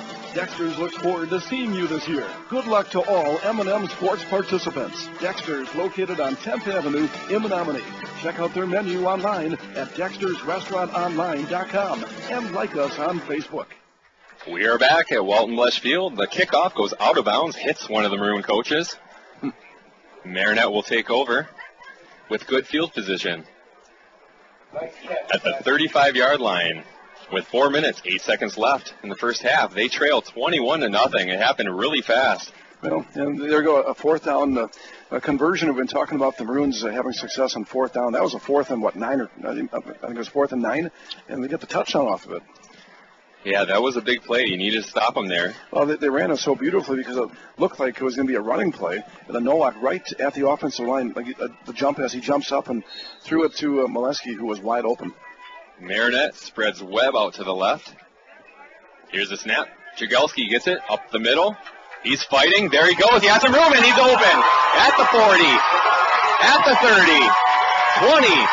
10, 5, touchdown, Marines. What a run. 62 yards for James Jagelski, and he appeared to be bottled up, but somehow he squirted out of there, and once he got in the open, that was all she wrote. Nobody was going to catch James Jagelski, and finally the Marines have something to cheer about here below us to our left. And that brings the score. Menominee 21, Marinette 6, with 3 minutes, 55 seconds left in the first half as we await the extra point. And Kit, who's kicking the extra point? First look at Garrett Walloway. The lefty. Yeah, wearing those, like the shoes, a little bit of orange on them. Styling. Walloway eyes it up. Here's the snap. Kick is up. Kick is good. The score is now Menominee 21. Marinette 7. Nice answer there. Just what the doctor ordered. I mean, the Marines needed that badly, and hopefully that'll get the momentum changed a little bit now, and the defense can go to work. Defense can go to work with 3 minutes, 55 seconds left in the first half. Today's broadcast brought to you by Fletchick Fab and Crane Rental. Taking care of your steel fabricating crane service, specialized transportation, and equipment moving needs for over 25 years, located here in the Menominee Marinette area. Johnston Furnace Corp. provides service for heating and cooling in the area, celebrating 45 years in business and proudly supporting the athletes of the M&M Game. Johnston's Furnace, Marinette, Angeli's Foods in Marinette, Menominee, and Angeli Fuel Express has been fueling local athletes for 97 years. Good luck from Angeli Foods of Marinette Menominee and Angeli Fuel Express. And we're just about ready for the kickoff. Wallaway getting his team lined up. Well, we got something for the Marinette Marine crowd to get fired up about. And after a scoreless first quarter, the teams have combined for 28 points so far in the second quarter. An explosion here in the second quarter. Without question. Wallaway lets it go, gets a big leg into it. Drives back, Peyton Molesky. Molesky into the middle, and he's hit. Brought down at the 24-yard line. Good job there on the kick coverage by the Marines. Yeah, excellent work. They've been having trouble on the punt coverage, but they did a really good job there on the kick coverage. How can they stop number 44, Zach Giese? We're going to find out here real soon. He's over the century mark, and most of those yards coming here in the second quarter. This is really a huge series here for Marinette. Oh, exactly. You don't want to get into it just where you're into a scoring match here because you can't trade touchdowns now. Menominee spreads it out again. 2 to the right, 2 to the left. Here's a snap. Giese met in the hole, fighting, nothing doing there. Good job by Marinette. He didn't get anything. Tyler Olson and friends. Canine also there, making the stop. 3 minutes, 35 seconds left in the first half. Menominee leads 21-7. Second down, they gave him a yard. It doesn't even look like a yard, maybe half a yard. I guess officially you give him a yard, but they did move the down marker just a tad. We had a bit of a stoppage to tie a shoe, but Caleb Maskey is back at it. Menominee in tight in the single wing. Second down and 9 from their own 26-yard line. Here's the snap. A reverse. Nothing doing. Still fighting, though. But Marinette read that very well. Brought down by a host of Maroons.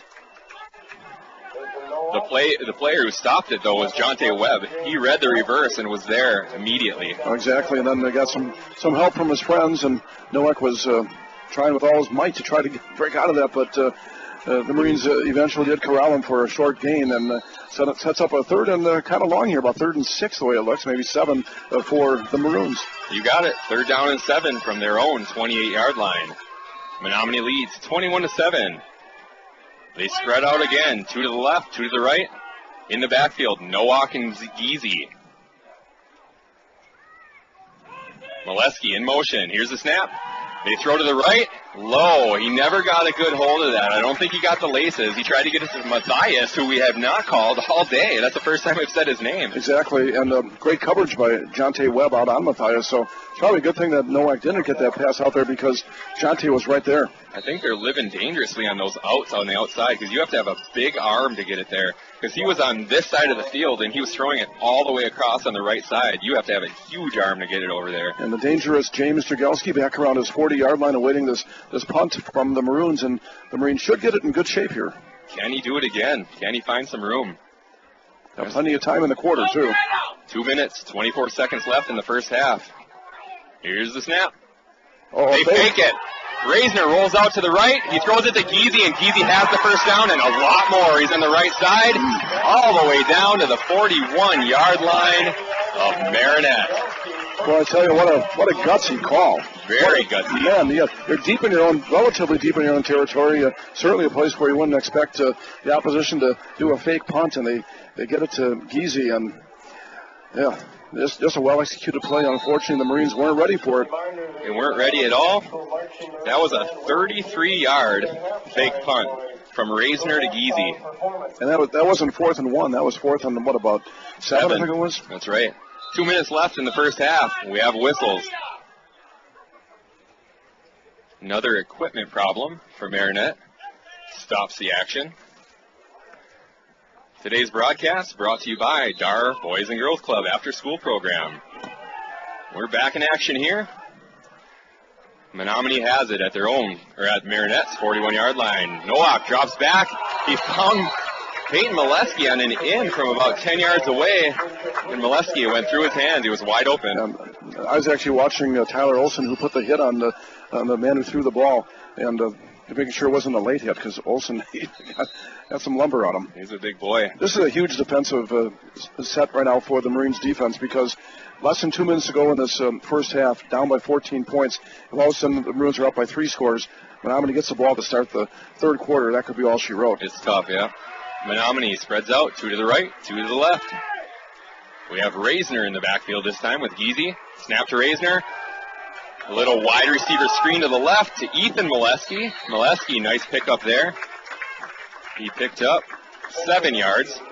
Molesky is a smooth-looking runner. Once he gets the football, whether it's on a punt return, a pass there, or on a handoff, whatever the case may be, he kind of just glides. He does That's glide. what he did right there for some good yardage once he got that in his hands, that ball in his hands for now 3rd down and short. 3rd down and short for Menominee. Hand off to Giese right up the middle. Nothing doing. He might have got one. Yeah, he's short, and there's also a flag down across the way. We'll see what that's all about. Oh, they're waving it off. They wave it off. That brings up 3rd down and 3 for the Maroons. Maybe it just fell out of his pocket. Those are some big pockets. 21-7. Menominee leads. 1 minute, 8 seconds left in the first half. And the clock is rolling here, so the Maroons not in a huge hurry. They know what you said earlier. They get the ball after this half, so they don't mind. This would be just icing on the cake here if they get a score. Yet another 4th down. 4th down and 2. In tight. Here's a snap. Giese has it wide open through the middle of the line. Wide open. 33-yard touchdown run. Zach Giese. 3 touchdowns in this quarter alone for Zach Giese. He's got 3 of their 4 scores. And 1 from 3 yards out, 1 from 80, and now 1 from 33, and he is putting on a clinic. And with great help, I should mention, by the big boys up front, because Zach isn't getting that on his own. But once he gets through that wave, look out. I don't even think he was touched, even right through the middle of the line, maybe by a hand, but as soon as he got past the line of scrimmage, that was it. Here's the extra point. It's up, and it's good. That brings the score. Menominee 28. Marinette 7. And once again, on another 4th down play. 4th down has been killing Marinette today. It tells you that they're actually playing well enough to get to that spot. They just haven't stopped it. That's a good point. Today's broadcast brought to you by, like I said, the Dar Boys and Girls Club after-school program supports the 2015 Menominee Maroons. After-school program, $20 for the school year, open Monday through Thursday from 3 to 7 p.m. Fridays, 3 to 6:30 p.m. The Dar Boys and Girls Club has been supporting the area for 100 years. Visit North Motorsports, the area's only full-line dealer of Honda, Can-Am, Ski-Doo, Sea-Doo, and Snapper outdoor products. From their friendly sales staff to their certified service technicians, they've got you covered. Visit North Motorsports at 3711 10th Street in Menominee or give them a call, 906-863-5592. Menominee getting set to kick off. Here's the kick. Sam Larson with the kick. Picked up on the far side of the field. It was a short kick. Marinette gets it all the way to the 33-yard line, and that's where they'll take over with 42 seconds left in the first half. They trail 28-7. And Jagelski picked up that almost like a squib kick and kind of scooped it up, as you mentioned, and the Marines have the ball in decent shape, but not a whole lot of time left here, and we'll see what Coach Walters elects to do down by big numbers here again. In a disastrous second quarter for the Marines defense, giving up 28 points. 28 points. A lot of the damage was done by Giese, too. Zach Giese with a big second quarter. Oh, man, huge. Marinette, 2 split right. Harris and Webb. A little pitch to the right side. Nothing doing there. It was Connor Nelson on that run. And Tanner Matthias, who brings down Nelson, good open field tackle. Only called Matthias' name a couple of times, and which is kind of surprising, but I don't think we're done calling his name. 27 seconds left in this first half. Marinette with a 2nd down and 11. That was Connor Nelson's first carry of the day. And of the season, too. That's right. This could be the last play of this half as the Marines letting the clock roll. Inside handoff to Maskey. Maskey, nice little run. Picks up 7 yards. And that is the way the first half ends. At the end of the first half, Menominee 28, Marinette 7. Pitt and I will be back on Sports Radio 570 after these messages. Find your next truck at Kane, the #1 truck destination north of Green Bay for 2015. From the most dependable full-size pickups on the road, Kane delivers Silverado. Or the most advanced pickup ever, Kane delivers Sierra. Right now, visit Kane in Marinette or O'Connell to enter the Chevrolet Packers Ultimate Fan Sweepstakes. Win a 2016 Chevrolet and other great prizes. 300 quality vehicles at KaneGM.com, O'Connell and Marinette.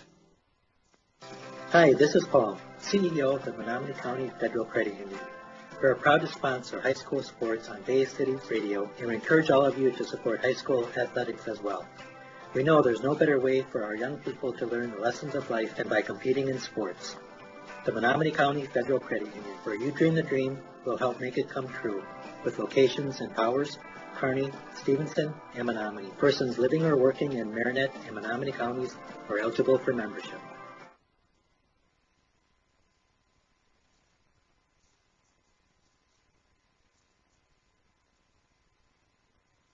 Prestige Auto Body and Truck Repair has over 25 years of experience to make your repairs fast, easy, and worry-free with around-the-clock towing, electronic estimating, early drop-off, pick-up, delivery, and the comfort of knowing Prestige Auto Body and Truck Repair is an I-Card Gold Class shop, one of only 25 in the state, located on the corner of Highway 64 and 180 in Marinette. Call 715-732-4544. That's 715-732-4544 to get your estimate today. Prestige Auto Body and Truck Repair. They take the worry out of your collision repair. Peshtigo National Bank, your locally owned independent community bank, supports all local high school sports. Since opening in 1901, they've grown to 5 locations in Peshtigo, Coleman, Oconto Falls, Gillett, and Marinette. Hometown banking with your neighbors and friends, Peshtigo National Bank has proudly served the community for over 100 years. Locally owned community banks support and help fund local projects. Keep your banking local and speak with a representative today. Good luck to all area high school teams from Peshtigo National Bank, member FDIC. Here at PCM Credit Union, we are one of the few employee-based credit unions left in Wisconsin that provides a unique, club-like atmosphere for its membership. We serve the employees of select companies and their families. We choose to remain this way so that we can do more and provide more financial options for our members' owners. We're now located right in your community. Come visit us at 1740 Stevenson Street in Marinette to find out the benefits you could receive by becoming a member owner of PCMCU. Or to learn how you may join, visit PCMCU.com. We're people caring more, investing in you, growing together. Membership eligibility required. Equal housing opportunity, member NCUA. Go west on 180 at the holiday. Save on cars and trucks every day. You're sure to save a bundle when you take that drive. West on 180 to Riverside. You get to the roundabout, make sure you yield. Don't go straight, cause it's all cornfields. Just turn left when you see that sign. Come on in to Riverside. We'll find what you're looking for. Just show up at our front door. Chrysler, Dodge, Jeep, and Ram trucks. No overhead seats, you big bucks. Come take a ride. If you dare, out with the cows in the country air. You spend big money on your next ride when you see your friends at Riverside. From the west, take 64 until you get to our front door in Marinette. You're sure to save a bundle when you take that drive. One way or another, get to Riverside. One way or another, get to Riverside. 1965, let's hear it. Welcome back to Walton Blesh Field for the 109th M&M Game. I'm Eric Bergstrom, alongside my partner, Kit Donaldson. After a disastrous second quarter, depending on which team you're rooting for, the Maroons lead 28-7. The scoring didn't start until the second quarter. The first quarter was 0-0. It was looking like a tight game. And then the second quarter came, and we had explosions all over the field. Yeah, mainly from the Maroon side offensively, and all set up initially by a big punt return. The scoring started at 11:15 of the second quarter. Zach Geezy with a 3-yard touchdown run. The extra point was good, and that made the score Menominee 7, Marinette nothing. And that followed that, I think it was about a 40-yard punt return by Ethan Molesky that put him into scoring range. The Moleskys, both of them. They both showed up big in that second quarter, but so did big number 44. He did, big and fast. After that, at 9:19 of the second quarter, there's number 44 coming at us again. Zach Geezy He came from a little bit further this time, an 80-yard touchdown run, and the extra point was good.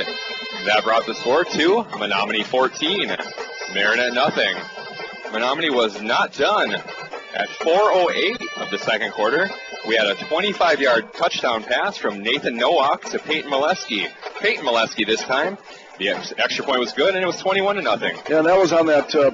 That was a fourth down play where he had the jump pass, and the fourth down, I think it was like 7 or 8, maybe 9, and it appeared they're going to run the ball with Nowak. Came up to the line of scrimmage, and then just jumped up and hit Peyton down the left little slant pattern, the post pattern. He was wide open. Yeah, he was wide open, and the score was 21-0. Menominee. Marinette and their fans were looking for something to get excited about, and they got it at 3 minutes, 55 seconds left. In the second quarter, a 62-yard touchdown run by James Jagelski. The extra point was good, and that brought the score to 21-7. It was actually an inside run. He got hit a few times, bounced it out to the right, and as soon as he got into space, his speed took over, and he was gone. It was 21-7 at that point. Menominee came right back with 46 seconds left in the first half. And who do you think scored? Zach Easy yet again, this time from 33 yards out. And that brought us to where we're at right now. Extra point was good, 28-7. I should mention that on that drive, that last drive that the Maroons had for the score there, you mentioned Giese had a 33-yard run, but that play was kept alive by a fake punt. And a gutsy call by Coach Joe Noah when they had the ball. I think it was their own 35-yard line, roughly somewhere in that vicinity. And it wasn't 4th and 1 or 4th and 2. It was 4th and relatively long. And they do a fake punt where they got the pass to Giese, who got them into Marinette territory. You know what's so gutsy about that? It was 21-7. And Marinette, if they would have scored, it would have been, it could have been 21-14. And like you said, the ball was on the Menominee side of the field. That could have been a big problem. That's putting a huge confidence into both your offense, your special teams, and your defense too. Because if you don't get that, if you don't get that first down, Marinette's got it in great shape, and you're saying, okay, well, I'm relying on my defense to keep it 21-7 if we don't convert this fourth down. Exactly right. He showed faith, and it paid off for him. The Maroons at half lead 28-7. Some individual stats right now. We'll start with the Marinette Marines. James Jagelski has 6 carries for 62 yards and 1 big score. Caleb Maskey, 3 carries for 14 yards. Kevin Canine, 1 carry, 1 yard. And Connor Nelson had 1 carry for -1 yards. Luke Johnson is 2 for 8 in the first half for 21 yards and 1 interception. That interception came early on a jump ball to the right side. Nowak went up and got it. Yeah, the only turnover in the first half for either team. Receiving-wise for the Marines, Caleb Maskey has 1 reception for 10 yards, and James Jagelski has 1 reception for 11 yards. Noticeably absent, Jonte Webb and Nathan Paris, not on the score sheet yet. Yeah, Webb made 1 catch, and it would have been a first down, but there was a holding penalty on the play. That's the only time that they got the ball to Jonte. And I give the Maroons credit because they are keeping not only Webb, but also, like you mentioned, Paris. Both of those guys who are pretty good targets, they're keeping them bottled up. For the Maroons, leading 28-7 at halftime, Nathan Nowak has 6 carries for 22 yards. Zach Giese has 10 carries for 142 yards and 3 touchdowns in the first half. Of the 142 yards, well, let's see, there's an 80-yard run in the second quarter, a 33-yard run, so doing the math, a good portion coming in that second quarter. Exactly right. Kiefer Reisner, 3 carries, 3 yards. Passing-wise for the Maroons, Nathan Nowak has been doing most of the passing. 2 for 11, 29 yards, and 1 touchdown. Kiefer Reisner has been more effective. He hasn't thrown as much, but he's 100%, 3 for 3, 51 yards so far. For the Maroons, receiving core, Ethan Molesky, 3 receptions for 22 yards. Nowak, 1 for 3. Reisner, 1 for 4. Giese, 1 for a big 33-yard touchdown. And Peyton Molesky, a 25-yard reception. That brings us to halftime. Menominee 28, Marinette 7. Earlier this week. Before we go into that, I just want to mention real quick here, first downs unofficially 5 for Menominee, 2 for Marinette, and penalties, pretty clean game here so far. Marinette with 2 penalties for 20 yards, a big holding call that negated a first down, and Menominee, they were penalized just twice for a total of 10 yards. So that's where we are at halftime. Menominee 28, Marinette 7. Earlier this week, I had a chance to sit down with Caleb Maskey, and you can have a listen right now. Eric Bergstrom here with Caleb Maskey of the Marinette Marines. Caleb, thanks for joining me today. Yeah, not a problem. Even though the season opener didn't go as planned, what were some of the positives that you and your teammates took out of the game? I noticed a lot of big plays, a lot of big playmakers in the first quarter. Yeah, I think we really came out and we made them turn the ball over a lot. You know, we were physical starting out, but the second quarter there was a tough one. And we started out the second half, pretty physical just like the first half, but unlike the half, we ended pretty strong in the second half. Looking ahead to the M&M game, what does it mean to you to play in that game, and what do you think it means to both communities? I think it's a great opportunity, you know. It's something special. We have the chance to play in a game like that. You know, a lot of people show up, unlike other games there. So they've been playing this game since 1894. It's kind of cool that you're going to be forever in the history books. Yeah, it's nice. You look back at good Marine players like Jeff Messenger, and it's just an good opportunity that you get to play in a game like those guys. Do you remember going to the M&M game as a child? Yeah, I do. My brother, you know, he was a senior when I was a freshman, so back in middle school, I used to go to the M&M game. It was really cool, you know, looking up to those guys when I was younger. What was the your best M&M game memory? Probably my first M&M game, my sophomore year. You know, though we didn't come out on top, it's still a great opportunity. A lot of people there, and you're super hyped. Yeah, there's definitely a lot of hype in that game. Kit and I noticed during the game last week that you switched numbers this year. You're wearing number 25 now. What prompted that switch?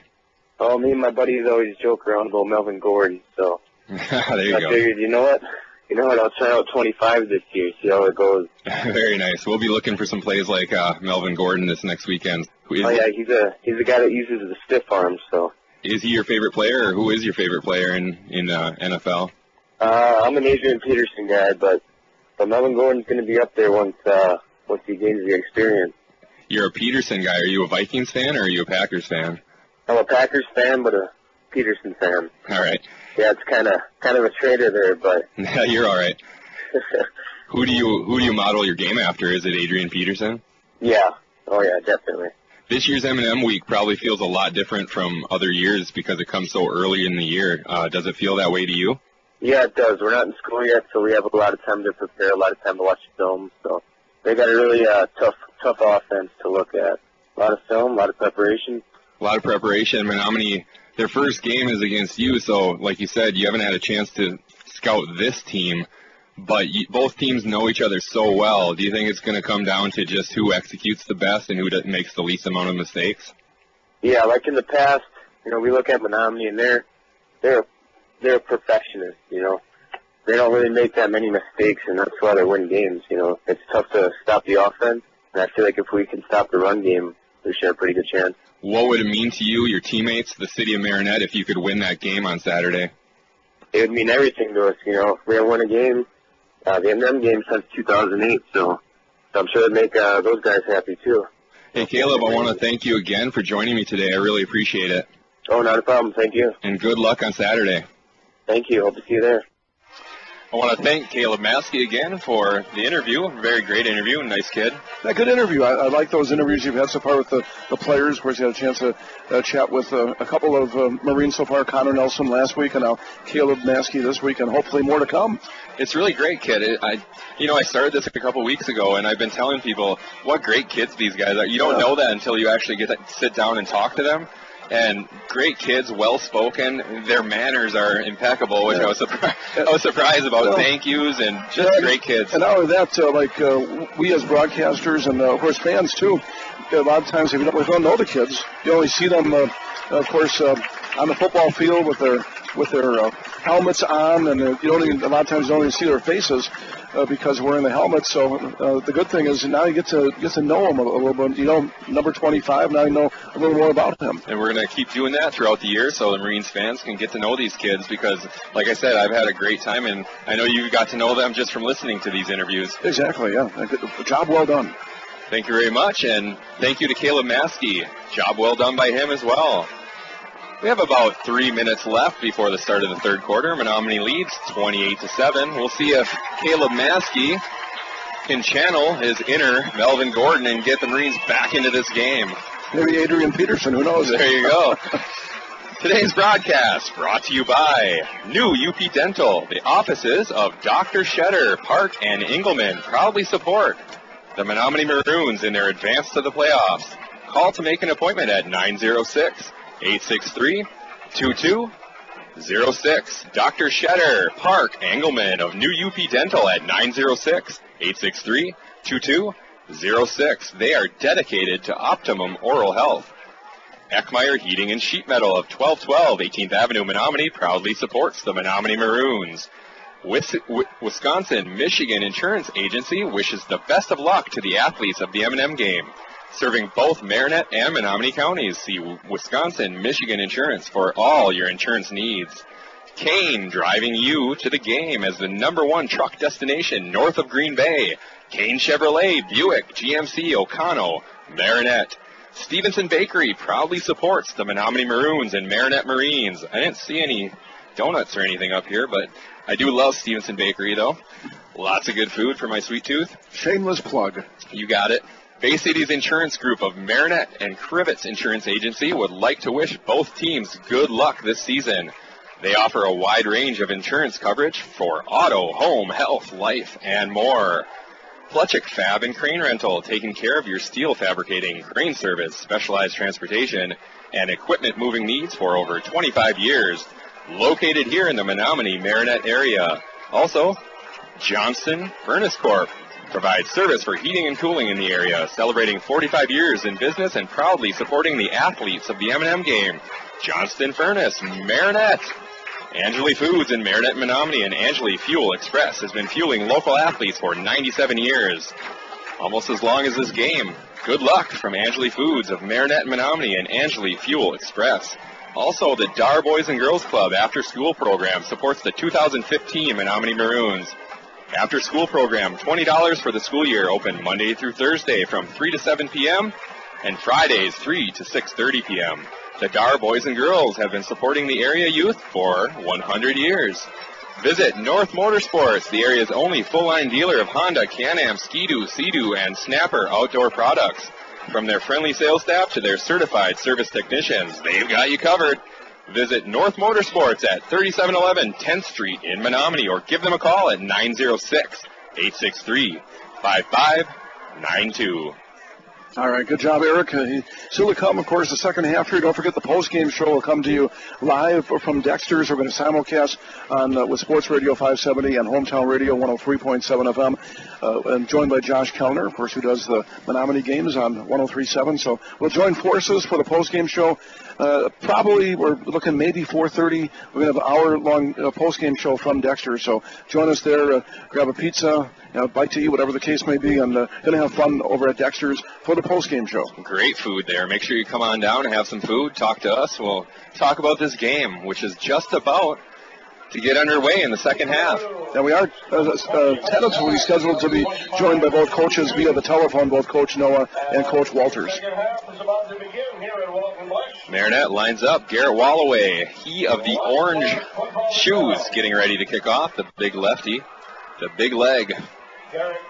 Number 2, getting ready. You call him a big lefty? He's a little guy. Big leg. Nice kick to the 10-yard line. Peyton Molesky has it right up the middle. He has room. There he goes to the 50, 40, 30, 20, 10, 5, touchdown. And it was not Peyton Molesky. It was Hunter Haas. You talked about him earlier, Kit. Yeah, Hunter Haas. He's dangerous. He was a force on the JV squad last year, and the first time he touched the ball as a varsity player, I'm not sure if he played last year. I don't think he did all last year on the varsity, but here he is taking it on the opening kickoff of the second half. Was at about 80 yards. 80 yards, right on the button. 80-yard kickoff return for Hunter Haas at 11:48 of the third quarter. And that's how the second half starts. That was 80, right? 80. Okay, they're waiting the extra point. It's up. And it's good. That brings the score to Menominee 35, Marinette 7. Kit and I will be back after these messages with more of the 109th M&M Game. Looking for a credit union that truly cares about you and the community you live in? Then you ought to stop and see the folks at Bayshore Credit Union. Membership is open to anyone living or working in Marinette, Menominee, and Oconto counties. Whether it's everyday banking, a new auto loan, new mortgage, even a consolidation loan, they can help. And it's never too early to start establishing good credit. Bayshore Credit Union, located at 1514 Cleveland Avenue, Marinette. They're looking forward to meeting you. Welcome back to Walton Blesh Field, where Menominee struck first and struck quickly in the second half. Yeah, special teams has been a little bugaboo for the Marines here in this ball game. They gave up a very long punt return, a couple of long punt returns to Molesky. That set up the Maroons in great shape, and now they give up a kickoff return for a touchdown, and so they got to shore that up, needless to say, as time goes on here. Here's the kickoff. Kick to the 20-yard line. Nathan Paris has it. He goes all the way across field on the right. He has a little bit of room, and he's taken down quickly by Ian Brown at Paris 35. He's trying to get to that wedge, and he ran a lot of kind of east and west, but he got the Marines in pretty good shape here. Not bad, up to the 36-yard line, 35-36. I want to mention a correction. James Jugelski has 74 yards today, not 62 like I said at halftime. Marinette lines up. Well, 62 on one run. Exactly. Okay. I misspoke. Jonte Webb lines up to the left with Nathan Paris. In motion, Jagelski. He gets it. Up the middle. Too many bodies there. He couldn't get through. He could not squirt through. Yeah, he's still at 74 yards because he had no gain on that one. As the Maroons defense did a great job there. About 4 guys right on number 21, James Jagelski. 7 carries, 74 yards, and 1 touchdown for James Jagelski today. In with the play for Marinette, Luke Johnson. Marinette lines up. Jonte Webb split left, everybody in tight in the wing T. 11 minutes, 8 seconds left, third quarter. In motion, Maskey, they fake it to him. They try to throw it out to the right side to Jagelski, but they kind of wobbled out there and hit the ground. Yeah, it was a one hopper fielded by Jagelski. So, third down and long for the Marines, and you give up a long kickoff return for a touchdown to start this half, and the last thing you want now is a 3-and-out because right now the Maroons, they're smelling blood, and they're looking at turning this thing into a rout. And they are clicking right now, too. Their offensive line is creating big holes. Third down and 9 from the 36, their own 36. Marinette, here's the snap. Johnson rolls out left, gets rid of it. It's almost intercepted, but I think Marinette came up with it. Both players got there at the same time. Yeah, Jagelski cradled it, and I think it's going to be just a tad short. Yeah, like you said, about a yard short of the first down, and you're down by big numbers here. Do you dare go for it here? You're down by big numbers, 35-7. You almost have to, don't you think? That's what I'm thinking. If you want to get back in this game, I don't know. I think you almost have to go for this, but it doesn't look like they're going to. Yeah, the punting unit comes on. The Maroons aren't convinced, though. No, not at all. They have nobody back right now, but Marinette does punt it. Short punt, but they get a roll all the way to Menominee's 21-yard line. And as they were playing leapfrog out there. That's right. As they were downing the ball, Matt Bell jumped over one of his teammates. Very nimble move there by Matt Bell, number 50. So with 10 minutes, 11 seconds left in the third quarter, Menominee takes over at the 22-yard line. They lead 35-7 in this year's M&M game. Menominee huddles up, and they come up to the line. Ethan Molesky split left. In the backfield is Kiefer, actually it's Nowak with Geezy. Nowak, a little screen there. He gets it to Peyton Molesky. Nope, not Peyton Molesky. He got it to Mitchell Boucher. And Mitchell Boucher made somebody miss, and Molesky, Ethan is limping off the field. There's also a flag down as well. Hopefully Ethan's okay, but he's favoring his left leg as he goes to the sidelines. Yeah, he cannot put any pressure on it right now. He's going to the bench. The penalty, we're waiting to see what it was. Yeah, we're talking to the Marines captains right now. Obviously they're going to push them back, and they're doing that right now. Looks like it was a hold. Yeah. So that pushes Menominee back 10 yards. Actually, it was a block in the back against Menominee. Mitchell Boucher, we haven't called his name, but he had a nice move there on that wide receiver screen. Yeah, unfortunately for him, negated after the infraction. First down and 15 for the Maroons at their own 17-yard line. Straight up the middle they go. Geezy. He got the direct snap and went right up the middle. Not a lot there, but he might have got 4. He did get 4. A couple of people standing on the roof on the north side of the houses that are just beyond the fence. So great afternoon to do that, huh? Definitely. Beautiful day. Plus they didn't have to buy a ticket.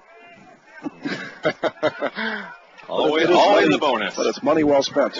High school football, high school athletics. Great bargain. One of the greatest bargains in sports. Menominee splits 2 to the left, 2 to the right. Nowak drops back. He's looking deep. He lets it go. The ball's up. And it's intercepted. Tipped and intercepted by James Jagelski. Beautiful play. Yeah, you're right. That was magnificent. Jagelski, like you said, it was both were going for it. Jagelski and the intended receiver. The ball was tipped up in the air, and Jagelski, he kept his eyes on the ball and got it and cradled it, and there's the first turnover forced by Marinette. So the turnovers are even at 1 right now. Nowak was trying to go to Hunter Haas. That's who was out on the pattern. They both went up, tipped in the air, and Jagelski makes a diving interception. Marinette takes over at Menominee's 44-yard line. 1st and 10. They trail 35-7. Here's the snap. Inside handoff to Caleb Maskey. Squirts through. We got 6 yards, 5 or 6 yards in that run. Nice run. A good run by our halftime guest. Obviously, he was pre-recorded because he was in the locker room at halftime, but that was a nice run by Caleb. Very nice run. I'm still waiting for him to get out in the open because he has a lot of moves and a lot of speed. It's going to happen, hopefully sooner than later. 2nd down and 5 for the Marines at Menominee's 39-yard line. 8 minutes, 39 seconds left, 3rd quarter. 2 split right, Webb and Jagelski. Maskey in motion. They get it out to Jagelski on the pass. He has room, and I think he has the 1st down. It's very close. Well, the way that play was developing, I thought Luke Johnson was almost going to run the option. He was running to the right side, and he had a back behind him, and looked like he was running a little option, and so he just stopped and then threw the pass to Jagelski, and 1st down Marines. That's only their 3rd, unofficially, their 3rd 1st down of the afternoon. They've been few and far between. It was interesting. It almost looked like they were running the wishbone. They had Maskey behind them. I thought it was Barry Switzer's Sooners coming back at me. 1st down and 10 from the 32. Jagelski in motion, and he gets the ball. He's got a lot of room. Cuts it back inside. Nice run there on 1st down. 7 yards for James Jagelski.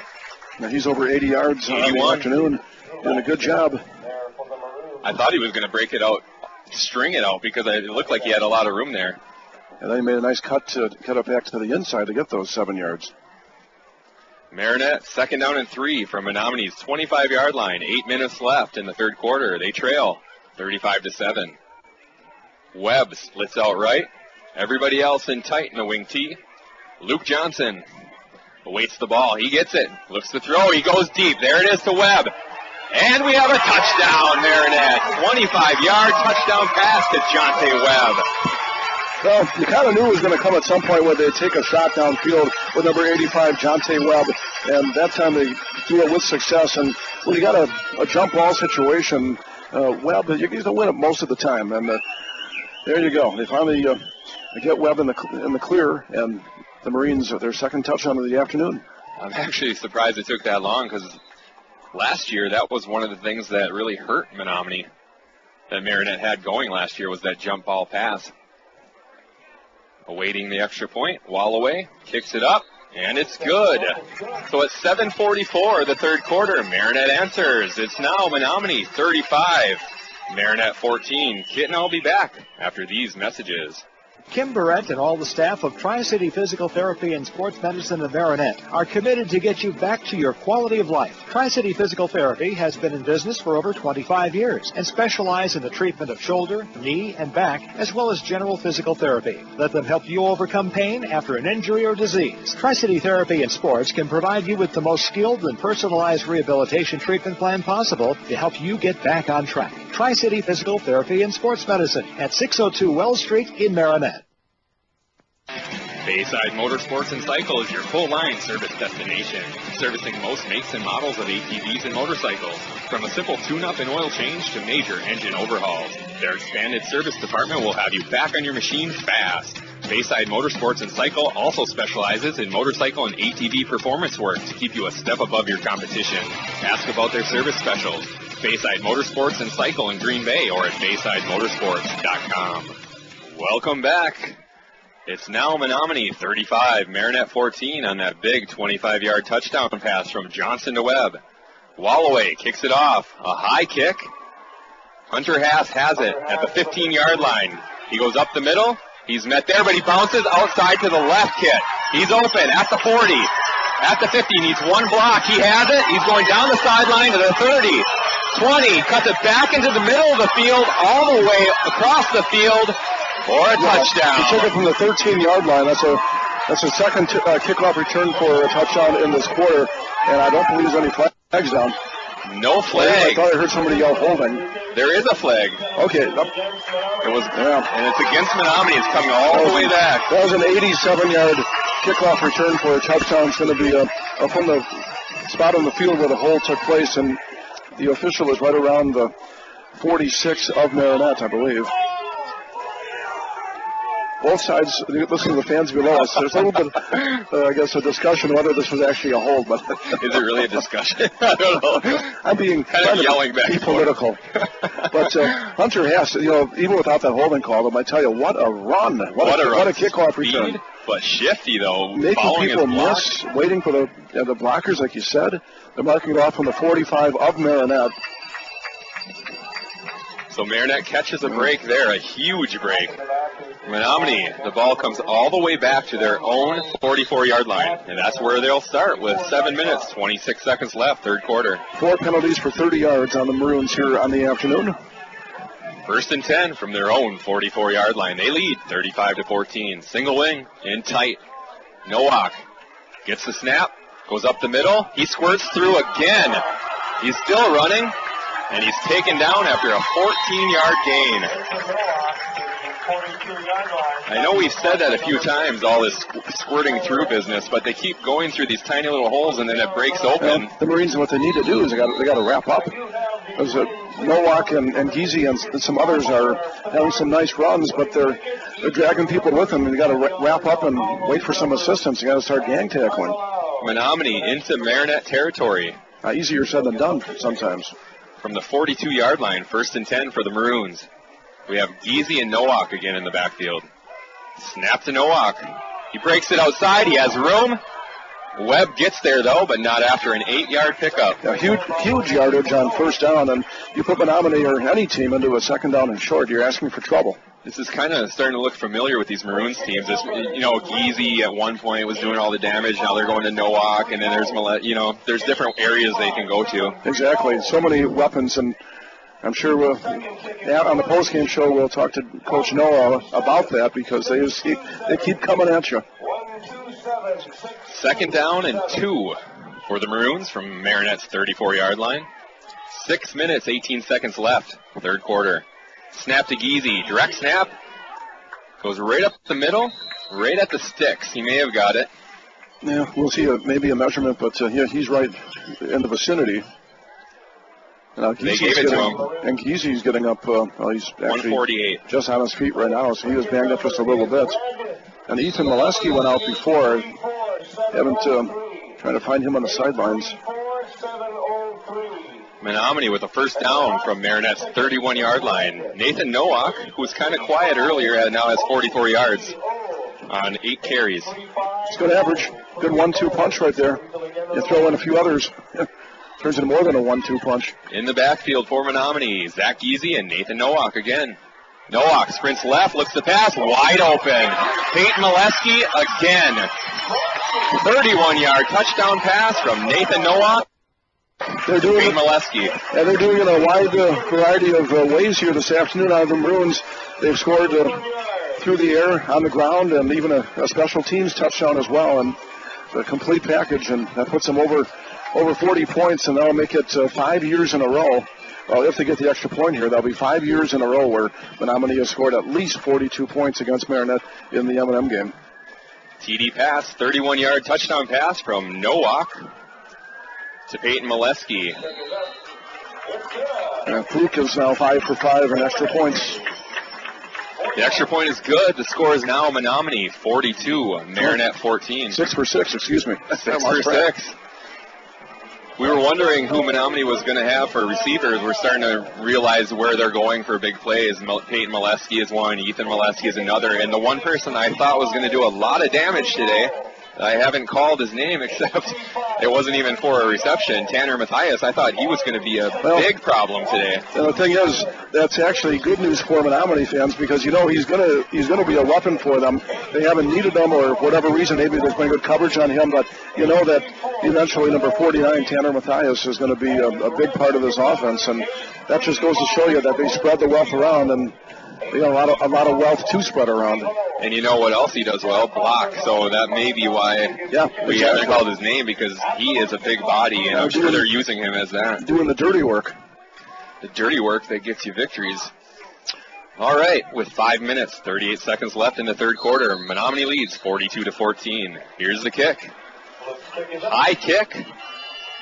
Taken at the 30-yard line by Jagelski. Makes two people miss. He almost broke it, but he got tripped up. The 32. That's where Marinette will take over. Even though this game is turning into a lopsided affair, 42-14, there are playmakers, and really on both sides of the ball, that are fun to watch. I mean, James Jagelski and Jonte Webb and Maskey. The Marines do have some playmakers, but they really need to shore things up defensively. That's been the biggest thing so far through a game in almost 3 quarters now. Exactly right. I think today the lines are really proving to be too much right now for Menominee against Marinette. Jonte Webb split right for the Marines. Everybody else in tight. Maskey in motion. Inside handoff instead for Canine, and he didn't get anything. In fact, he lost 2. Adam Beiersdorf there for the Maroons. That brings up a 2nd down and 12 for the Marines. From their own 30-yard line. With 5 minutes, 15 seconds left in the third quarter, they trail 42-14. They faked me out, but they did not fake out the Menominee defense. I thought Maskey had it, but no such thing. And the Maroons bottled up Canine that time, you're right, and Luke Johnson got the play from Coach Walters, and they're ready to go here. In tight, wing tee, Webb to the right. Johnson awaits the snap. Here it is, drops back, looks for Webb. A little out pattern, he has it, but wrapped up immediately by Nathan Nowak. Yeah, nice catch by Webb, and really a good throw by Luke Johnson to get some positive yardage here. And Johnson had somebody bearing down on him, and he got it through, almost like they threw right between his arms, and got it to right between the 8 and the 5 of Jonte Webb to set up a 3rd down play here. But not a whole lot of yardage on that one. Good to see, though, for Luke Johnson. He started off 2 for 8 for 21 yards, but he's actually 4 for 4 on his last 4 attempts with a touchdown. Marinette, 3rd down and 8 from their own 34-yard line. Here's the snap. Johnson back. He tried to pump fake. He gets away from a sack, but there's a following tackler for Menominee, and it's Hunter Schomer, and he wraps him up and brings him down for a big loss. Even though Schomer gets credit for the sack, Matthias probably should, because he had Johnson wrapped up, and then Luke somehow got away from Matthias, but then Schomer was right there to bring down Luke Johnson, and Luke was a little frustrated after that play, and it's going to happen. What they tried to do is pump fake, and give it a stop and go to Webb is what they were trying to do. But on that play, you need a lot of time, and he just didn't have it. And Matthias came from the left, and he was virtually untouched coming in. Ethan Molesky back for the Maroons. Here's the punt. Off to the right side. It hits, and it goes out of bounds at the 33-yard line. Nice roll for the Marines. And good job kicking it away from the return man, too. Menominee will start at the 33-yard line. Today's broadcast brought to you by Fletchick Fab and Crane Rental, taking care of your steel fabricating crane service. Specialized transportation and equipment moving needs for over 25 years. Located here in Marinette, Menominee. Johnston Furnace Corp. Provides service for heating and cooling in the area, celebrating 45 years in business and proudly supporting the athletes of the M&M Game. Johnston Furnace, Marinette. Menominee with the ball, 1st and 10 from their own 33. 3 minutes, 27 seconds left, third quarter. Nathan Nowak has the ball, goes off the right side, he gets 3 yards. You're right about Nathan Nowak. You were talking before about he's been kind of quietly having a real solid game, and he's been getting about maybe 4 yards, 5 yards a carry, and just a nice compliment to some of the other backs they have. He's averaging 5.5 yards a carry, which I'll take that any day. Oh, exactly, yeah. 3 minutes left in the third quarter. Marinette trails Menominee 42-14. 2nd down and 6 for the Maroons at their own 37. Somebody new in the backfield for the Maroons, Joshua Hansen. A little inside handoff for the Maroons, and they almost broke it. Shoestring tackle by Tyler Olson. Sam Larson with his first carry, and he almost broke that. Yeah, like I said, big number 68 just got him by the shoelace there, and fortunately, otherwise Larson would still be running. I've heard some good things about Sam Larson, too, from people, so maybe they're going to get him some carries here, too. 2 minutes, 25 seconds left in the third quarter. Menominee leads 42-14. 3rd down and 3 from their own 41-yard line. In tight. Joshua Hansen in the backfield with Nathan Nowak. They get it to Hansen straight up the middle, and he powers forward. He's a short, powerfully built fullback, and he got low and pushed forward for the first down. Unofficially 7 first downs on the afternoon for the Maroons, and of those 7 first downs, I think 3 of them, or maybe 2, maybe 3 were on 4th down conversions. They also have a couple of touchdowns on 4th down. 2 minutes left in the third quarter. Menominee 1st and 10 from their own 44-yard line. In tight in the single wing. In motion goes Sam Larson, but we have a flag. It's against Marinette. Yeah, the Marines jumping into the neutral zone just a little bit too anxious. How many penalties is that for them now? Actually, many, right? 3 for 25 for the Marines. Menominee actually has been flagged more, but just one more time. 4 penalties on the Maroons and 3 on Marinette. All right, Menominee 1st and 5 from the 49-yard line. Nowak off the left side. He gets 3 yards on that run. That brings him to 50 yards on 10 carries. If you are the owner of the orange ticket number 1, 50 yards on 10 carries for Nathan Nowak. So he's at 50. You got Geezy well over 100, about 140, 100, maybe 150 by now. I'm not sure, but they're getting a lot of, and they're doing it both ways. Obviously, the running attack's been very strong, but they've been very efficient throwing the football here this afternoon, too. They really have. 55 seconds left in the third quarter. Menominee in tight in the single wing. In motion, Larson. Nowak, a little pass over the middle. And that goes to Matthias. There he is, kid. Yeah, you mentioned his name earlier. You had to mention him, huh? I really need to be quiet. Well, maybe it's not his first catch. There's a flag on the play. It's against Menominee. And Matthias, unfortunately, is still down. It looks like his left leg.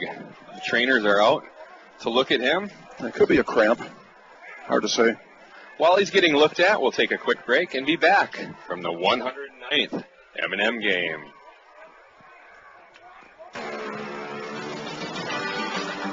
Where can you go to get a bite to eat before or after the game? Dexter's. Dexter's in Menominee has enough seating for the whole team and a menu to fit everyone's taste and appetite. Or call ahead and take your order to go. Dexter's looks forward to seeing you this year. Good luck to all M&M sports participants. Dexter's, located on 10th Avenue in Menominee. Check out their menu online at dextersrestaurantonline.com and like us on Facebook. Find your next truck at Kane, the #1 truck destination north of Green Bay for 2015. From the most dependable full-size pickups on the road, Kane delivers Silverado. Or the most advanced pickup ever, Kane delivers Sierra.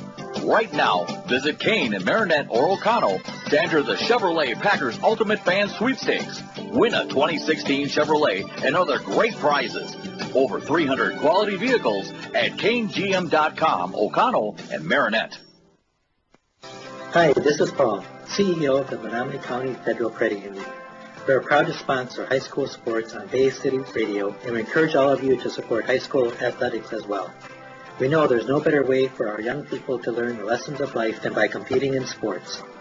The Menominee County Federal Credit Union, where you dream the dream, will help make it come true, with locations in Powers, Kearney, Stevenson, and Menominee. Persons living or working in Marinette and Menominee counties are eligible for membership. Welcome back to Walton Blesh Field, where I have good news to announce. Tanner Mathias got up and ran off the field on his own. Well, good news and bad news. He ran off the field on his own, but as soon as he got to the Maroons bench, he went down again, and the trainers are looking at him. I didn't see that yet. Now I see what you're saying. He's down on his back. So hopefully he's okay. 35 seconds left, third quarter. Menominee leads 42-14. Sam Larson in motion to the left. Nowak goes right. He's got blockers. He's got the first down. Nice run there by Nathan Nowak. Picks up 6. Yeah, Nowak showing very good patience on that run, just waiting for the play to develop and got the necessary yardage. He had his hand on the back of his blocker and just followed where he was going for the first down. And that's why they're there, to follow them. You got it. 16 seconds left in the third quarter. Menominee with a first down at midfield. Actually at the 45-yard line of Marinette. And the Maroons, well, we like to just let the clock run out here and get things going in the fourth quarter after another big quarter for the Maroons. And that's the end of 3. Menominee 42, Marinette 14. Kit and I will be back with the fourth quarter of the M&M game on Sports Radio 570 after these messages. Everybody's talking about affordable insurance. Bum bum bum bum bum bum bum bum bum bum bum.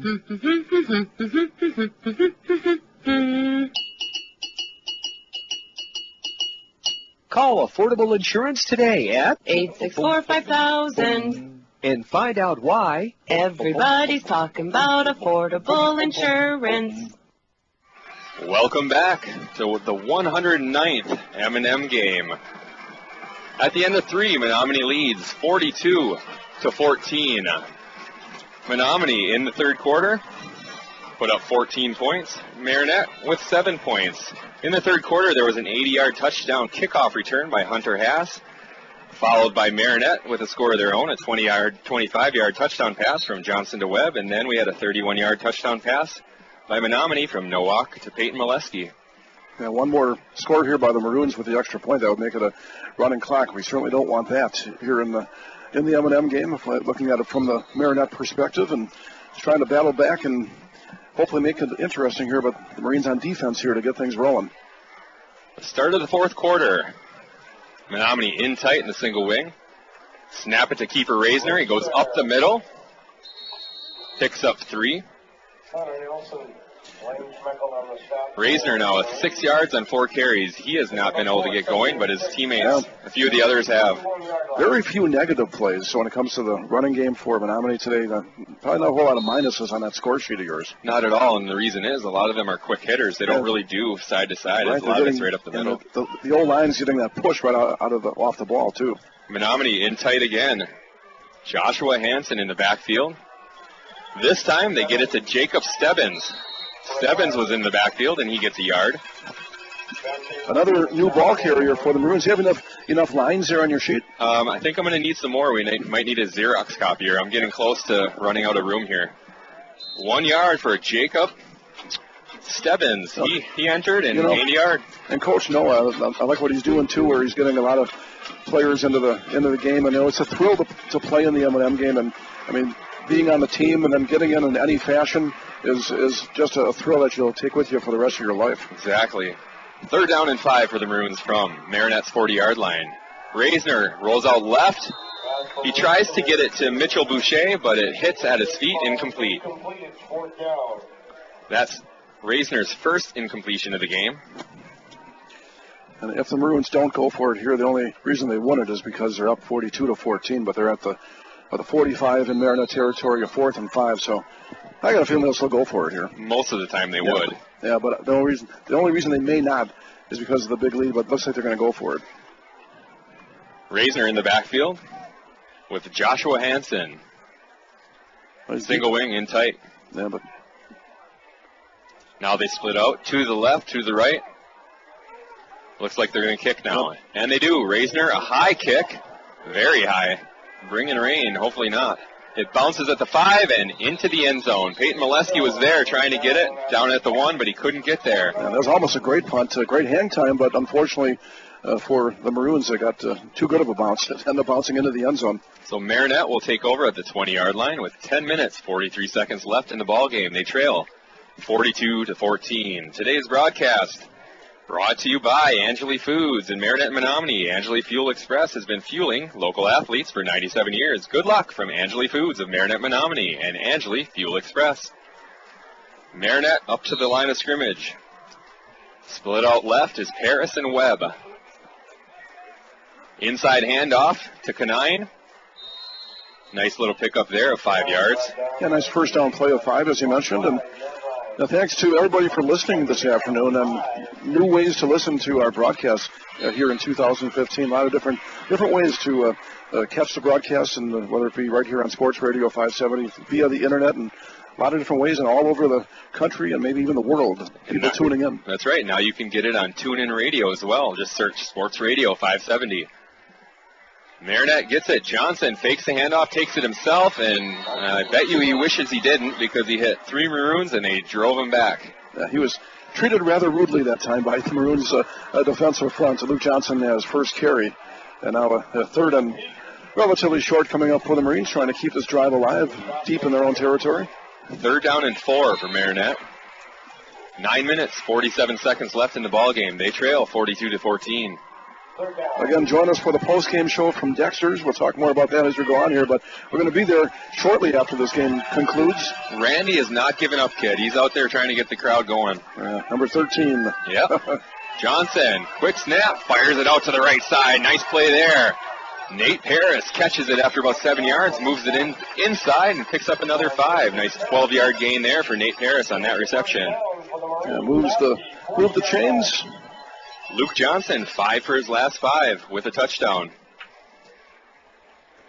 Yeah, the whole thing, not to beat a dead horse, we talked about on the pregame and earlier in this broadcast as well, that basically if Luke has, you got to give him some time, but that's true with any quarterback, but Johnson has a good arm, and the question is, will they give him enough time as the season goes on here? 1st and 10 from their own 40. The Marines have it. Johnson pitches it back. But nothing doing there. It didn't fool anybody. That little option play to the left, like you said, he pitched it, and the pitch man was that Jagelski? It was Jagelski, yeah. He really had nowhere to go once he got the pigskin and lose a couple of yards. Lost 2. That brings up 2nd down and 12 for Marinette from the 37-yard line. Luke Johnson gets the play from his coach. Runs back in the huddle, and Kit, the sun is peeking out all of a sudden. Yeah, nice. It's been a very comfortable afternoon, and good to see the sun here in the 4th quarter. Cool breezes in the booth, as they say. Very nice. Here's the snap. Johnson back. Looks to go deep. He fires it. There's Paris again. Nice strike. Very nice pass. Yeah, and Paris showing good concentration, hauling that in on the tight end with a deep post pattern right there. Another first down for the Marines into Maroons territory. That was a nice pass, 19-yard gain. Now, I believe now Luke 6 for 6 on his last 6 attempts. 6 for his last 6 with a touchdown, and the last 2 to Nathan Paris. Paris starting to show up now. Getting him some room, getting him the ball, which is what you want to do with your big playmakers. From the 43-yard line of Menominee, Marinette, 1st and 10. Here's a snap. Johnson back. He goes deep, left side to Webb. He's there, and he got it. Wow. The ball was on the top of the Maroons' helmet, and he took it off and brought it in. Well, John T. Webb was an all-conference player last year in the Bay Conference, and once you get into the northeastern Wisconsin, 1 game in, and he had a good game in the first game against Fox Valley Lutheran. He may be all-conference in this new conference that Marinette's in. But if he keeps making plays like that, he will be. Very nice pass there. 37-yard pass down to the 8-yard line. Johnson gets it to Maskey. Maskey inside, has a little room, spin to the goal line. Touchdown, Marines. Caleb Maskey, a big thrill for him. We talked to him, Eric talked to him earlier in the week, and he was our halftime guest. And big thrill playing in the M&M game, and he said his biggest thrill was playing when he was a sophomore. His biggest thrill might be hitting pay dirt for his team here in the M&M game. Nice run at 7 minutes, 47 seconds left in the ball game. Marinette strikes first in the fourth quarter, awaiting the extra point. Caleb Maskey, 8-yard TD run, awaiting the extra point. It's up. And it's good. That brings the score to Menominee 42, Marinette 21. We'll take a quick break and be back after these messages. Prestige Auto Body and Truck Repair has over 25 years of experience to make your repairs fast, easy, and worry-free. With around-the-clock towing, electronic estimating, early drop-off, pick-up, delivery, and the comfort of knowing Prestige Auto Body and Truck Repair is an iCar Gold Class shop, one of only 25 in the state. Located on the corner of Highway 64 and 180 in Marinette. Call 715-732-4544. That's 715-732-4544 to get your estimate today. Prestige Auto Body and Truck Repair. They take the worry out of your collision repair. Welcome back to the 109th M&M game. Marinette with a nice score there. 8-yard touchdown run by Caleb Maskey. A little spinning, a little power, and a little speed. Got him into the end zone. Yeah, and set up by a beautiful catch by Jonte Webb down the left sidelines where, like you described it, took it right off the defender's helmet. And Webb, we're kind of used to the last couple of years seeing him make plays like that. Marinette tried an onside kick, but the kicker missed the ball. The ball kind of just fell off the tee, and did they have to re-kick it, or is that where? Is that a mulligan? Garrett. There's no divot in the field, I know that. It looks like Menominee gets the ball right there. Well, fortunately, one of the Marinette players had the presence of mind to down that, because I think that was a live ball. If one of the Maroons would have scooped it up, he could have went in for a touchdown. I know what he was trying to do. He was just trying to tap the top of that ball, and if you that's hard to do if you're running really fast. He just missed it just a little bit, and Menominee will take over in Marinette territory at the 41-yard line. With 7 minutes, 46 seconds left in the ball game. Menominee 42, Marinette 21. Menominee in tight in the single wing. Stebbins back in. He gets in. He's met rudely by Canine. Canine hits him at the line of scrimmage, and they give him forward progress right there. He was driven back about 6 yards, but they say he got forward progress, so a gain of nothing. Kind of tough going for some of these second stringers here for the Maroons, because, or even third stringers, because you got a lot of the starters in there from Marinette. Menominee second down and 10 from the 42. Stebbins. The ball goes straight to Hansen, a direct snap, and Hansen gets 2. Josh Hansen with 5 yards now on 2 carries for the Maroons. Clock's running, 6 minutes, 58 seconds left in the ball game. Menominee 42, Marinette 21. Should mention we'll be home next Friday, heading into Labor Day weekend at Higley Stadium. First home game of the season, and 3 games in before Labor Day. That's hard to believe, huh? Amazing. They still have school to look forward to, going back to school yet. Yeah, I think they start Tuesday in Wisconsin. 3rd down and 9 for the Maroons from the 39. Stebbins tries to go outside. Still fighting, but he's brought down by a group of Marines. Good effort. Matt's taken in, being one of them. Yeah, and Stebbins with a good effort right there, and broke out of the tackle of Jagelski before he was tackled after a short pickup, and it'll be a punting situation for the Maroons. 6 minutes, 10 seconds left in the ball game. 4th down and 7 from Marinette's 38-yard line. James Jagelski goes back to return the punt. Anxious to hopefully hear from both head coaches on the postgame show over at Dexter's on the phone as we look ahead to almost a full season for both teams. Nathan Nowak back to punt. Jagelski stands, he's at about the 2-yard line. Here's the punt, off to the right side. Jagelski catches it at the 2, and he is brought down. Ill-advised there. Well, I think you're going to try to make something happen. I think James was thinking 98-yard punt return for a touchdown, and instead it's a no gain on the return, and they're in the shadows of their own goalposts. Well, they got a couple, I guess, to the 4-yard line. So I think in a tighter game, he probably would have let that go. Yeah.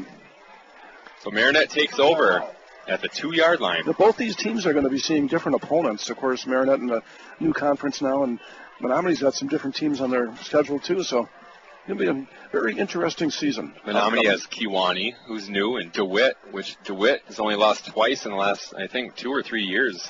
Wow. Downstate. Marinette splits Jonte Webb out right. And the Maroons were in the neutral zone, I believe. Looks like a penalty against Menominee. That does Marinette a huge favor because first and 10 at your inside your own 5-yard line. At least you got a little bit of breathing room now.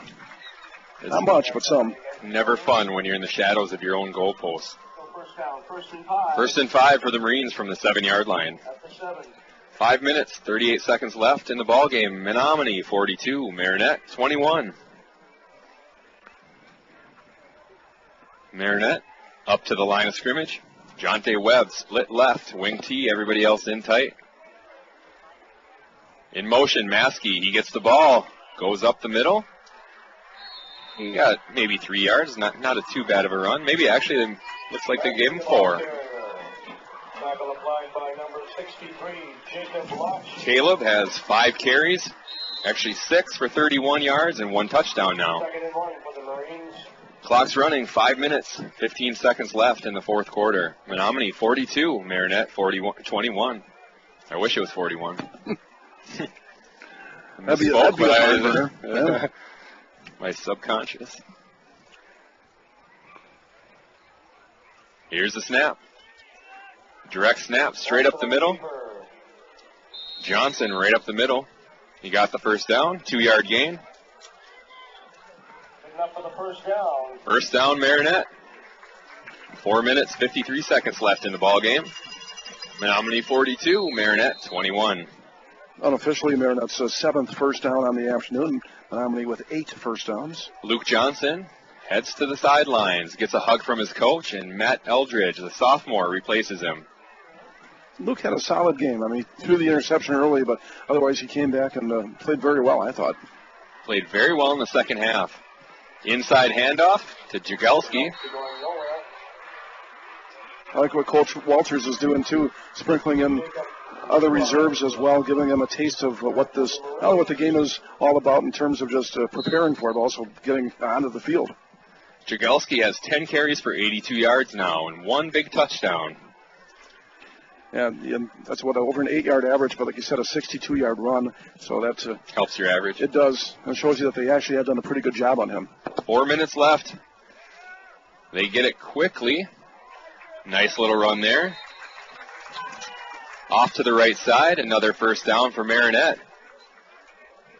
That run, I believe, was by Dalton Weisgerber, and it was. Nice run there, a nice 6-yard pickup. First downs are even, which kind of shows you how meaningless, or I guess that stat can be sometimes. Yeah. Weisgerber, he had a nice little game last week, actually. Came in late. Scored late in the game. Nice run there, 6 yards. They get it to him again. Inside handoff, makes a move. Had a few moves and a little bit of power, gets him 3 yards. A big welcome to some of the out-of-towners who could be in town listening to this ball game. I know some people were having reunions, class reunions this weekend, and welcome to the area. Welcome back to the area. Welcome back, everybody. Great time to be in the Twin Cities. 3 minutes, 18 seconds left in the ball game. 2nd down and 7 for Marinette. Matt Eldridge leading the attack for the Marines. He gets it to Jagelski on an inside handoff. Not much doing there. James Jagelski is one of those runners who can make a no gain or a one yard gain. An exciting run. He really can. He likes to jump start, jump, hop, skip, he is turn, just fun to spin. watch. He is. We have a Maroon down on the field right now. Today's broadcast is brought to you by DAR Boys and Girls Club After School Program supports the 2015 Menominee Maroons. After school program, $20 for the school year, open Monday through Thursday, 3 to 7 p.m., and Fridays, 3 to 6:30 p.m. The Dar boys and girls have been supporting the area youth for over 100 years. Visit North Motorsports, the area's only full-line dealer of Honda, Can-Am, Ski-Doo, Sea-Doo, and Snapper outdoor products. From their friendly sales staff to their certified service technicians, they've got you covered. Visit North Motorsports at 3711 10th Street in Menominee or give them a call at 906-863-5592. UP Dental, new UP Dental, the offices of Dr. Shetter, Park, and Engelman proudly support the Menominee Maroons in their advance to the playoffs. Call to make an appointment at 906-863-2206. Dr. Shetter, Park, and Engelman of New UP Dental at 906-863-2206. They are dedicated to optimum oral health. Speaking of dedicated, how about, it's great to see Sash England across the way still helping out with the Maroons. Yeah, how great is that? Josh Hansen was down, but he's up. He ran off the field, so that's good to know. Eldridge gets it, fires to the left side, goes through the hands a little bit high. He was trying to get it to Thomas Wyrick. Nothing doing there, went through his hands, incomplete. That brings up 4th down and 5 from the 31. That was Eldridge's first pass. He's only a sophomore, and we saw him throw a touchdown pass last week when he came in relief of the injured Luke Johnson against Fox Valley Lutheran, but showed some good things, and I think obviously he's the quarterback of the future after this year for the Marines, and I think they're going to be in good hands. He has a good arm. Yeah. Ian Brown is back deep for the punt return for the Maroons. Here's the kick, off to the left side. It hits at the 50, bounces at the Menominee 47, and that's where Marinette downs it. Menominee will take over at their own. Actually, it's the 48-yard line. That's where they'll take over, leading 42-21 with 2 minutes, 48 seconds left in the ball game. Today's ball game brought to you by Heckmeyer Heating and Sheet Metal of 1212 18th Avenue, Menominee. They proudly support the Menominee Maroons. Wisconsin-Michigan Insurance Agency wishes the best of luck to the athletes of the M&M Game, serving both Marinette and Menominee counties. See Wisconsin-Michigan Insurance for all your insurance needs. We're back in action. The Maroons up to the ball at their own 47-yard line. First down and 10. Stebbins. He's in the ball game. It's a direct snap to Hunter Schomer. He's off to the left side. Wide open. 10-5 touchdown, Menominee. Hunter Schomer. Wow. Hunter Schomer with a 53-yard touchdown run. I believe that's Jamie Schomer's nephew, if I'm not mistaken. And Hunter Schomer with a nice, like you said, direct snap right to him. And he made a nice little move to the left, and he was down the left sidelines and outran the defense. 53-yard touchdown run by Hunter Schomer.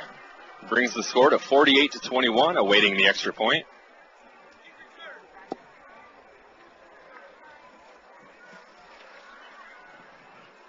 Here's the snap. Here's the kick. It's up. And it's good.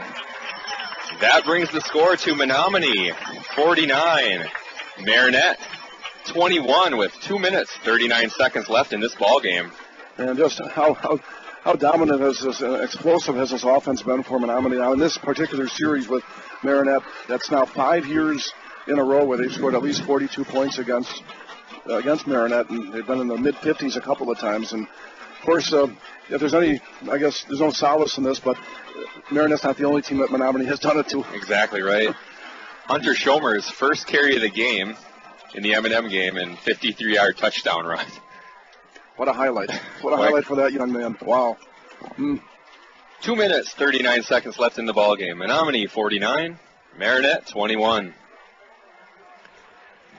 Back deep for the Marines is Dalton Weisgerber. Menominee awaits one more player. He runs on the field. Like you said earlier, Kit, what a great thrill for these kids. No matter what the outcome is, something they can remember and talk about the rest of their lives. Because we've talked to a lot of people this week who played in the past, and that's what they always said. They remember their first M&M game, no matter if they won or lost. Oh, exactly, and after this play, I'll say more. Kick. Marinette gets it all the way up to the 38-yard line. I was going to say, back in the late 70s, I had a chance to play in 2 M&M games as a backup, as a reserve for Marinette, and just a thrill getting out there. That was so much fun. And lost as a junior, but then a senior year we won, and actually both games were played at Walton Blush Field because back then Lorman Field was in the process of getting condemned. Okay. Higley Stadium wasn't there yet. That was a practice field back then. Yeah, that's right. 2 minutes, 32 seconds left in the ball game. Marinette starts at their own 38-yard line. Before your time. Yeah, just a bit. Eldridge fakes the handoff, fires it to Paris over his head, incomplete. I gotta say, it was great to talk with John Harris on the pregame show this morning. Coach Harris, Coach Marinette as a head coach from 76 or 77, I should say, up until, actually it would have been 76, and then up until 82 before he went to Texas.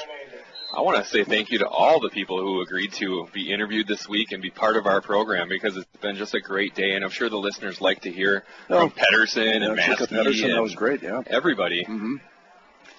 And who's going to show up at Dexter's? We never can tell. Is he here? I don't know. We're going to be he there. Said he might be. Yeah. 2nd down and 10 from the 38. There's a handoff to, no, it wasn't Weisgerber. Who was it? Actually, it was Max Dries got in. Handoff to him. And he got 1 yard. Yeah, I know he's not listening anymore, but thanks to Bill Michaels, who joined us on the pregame show, plus he was the host last night. I had a chance to be on his show yesterday for one little segment. That was fun. And of course, Bill on Sports Radio 570 every weekday afternoon, 2 until 6, and he's probably at Lambeau Field right now. We always have a good time with Bill. Yep. Here's the inside handoff. Running the ball, that time, Adam Wall for the Marines. He gets his first call. And he picked up 2. And Jamie Schomer, of course, the AD here at Menominee now. We thank him for his hospitality, getting us situated up in the press box. And of course, the maintenance crew, again, with the job they did in the field. Beautiful field. It's 4th down and 7 from their own 41-yard line. 1 minute, 20 seconds left. Marinette to punt. Back deep for Menominee, Ian Brown. Here's the kick. Low liner, Brown gets the ball, moves to his right, then his left, and he's brought down by a host of Marinette Marines at about their own 35-yard line with 1 minute, 2 seconds left in the ball game. Took a while to get Ian down. He wasn't going down easily, but they got him down. Like a lot of these players today, actually, on both teams, fighting hard. You can say that for both teams. Yeah, and I know when we heard from Coach Andy Walters, and we talked to him earlier in the week, he said there, no doubt about the effort. I mean, and both teams, obviously, but Marinette, hey, and what's amazing is this was 0-0 at the end of the first quarter. Yeah, it was looking tight. It was looking like it was going to be a low-scoring, tight game. But boy, did things change in that second quarter. Changed a lot. Wow. Menominee in tight in the single wing. 1 minute, 2 seconds left in the 109th M&M game. And Menominee just takes a knee. They're going to let the clock run out. Victory formation, the only time that you see Menominee go under center is when they're in the victory formation. So they enjoy doing that when they can. Clock's quite often. It is quite often. Marinette will have better days. 42 seconds left in the ball game. Menominee 49, Marinette 21. Menominee up to the ball. Stebbins looking at the clock. It's at 24. Takes a knee. And that will do it for the 109th M&M game. Menominee 49, Marinette 21. Kit and I will be back. We're going to tally up some stats. We'll be back after these messages. Peshtigo National Bank, your locally owned independent community bank, supports all local high school sports. Since opening in 1901, they've grown to 5 locations in Peshtigo, Coleman, Oconto Falls, Gillett, and Marinette. Hometown banking with your neighbors and friends, Peshtigo National Bank has proudly served the community for over 100 years. Locally owned community banks support and help fund local projects. Keep your banking local and speak with a representative today. Good luck to all area high school teams from Peshtigo National Bank, member FDIC. Here at PCM Credit Union, we are one of the few employee-based credit unions left in Wisconsin that provides a unique club-like atmosphere for its membership. We serve the employees of select companies and their families. We choose to remain this way so that we can do more and provide more financial options for our members' owners. We're now located right in your community. Come visit us at 1740 Stevenson Street in Marinette to find out the benefits you could receive by becoming a member owner of PCMCU. Or to learn how you may join, visit PCMCU.com. We're people caring more, investing in you, growing together. Membership eligibility required. Equal housing opportunity member NCUA.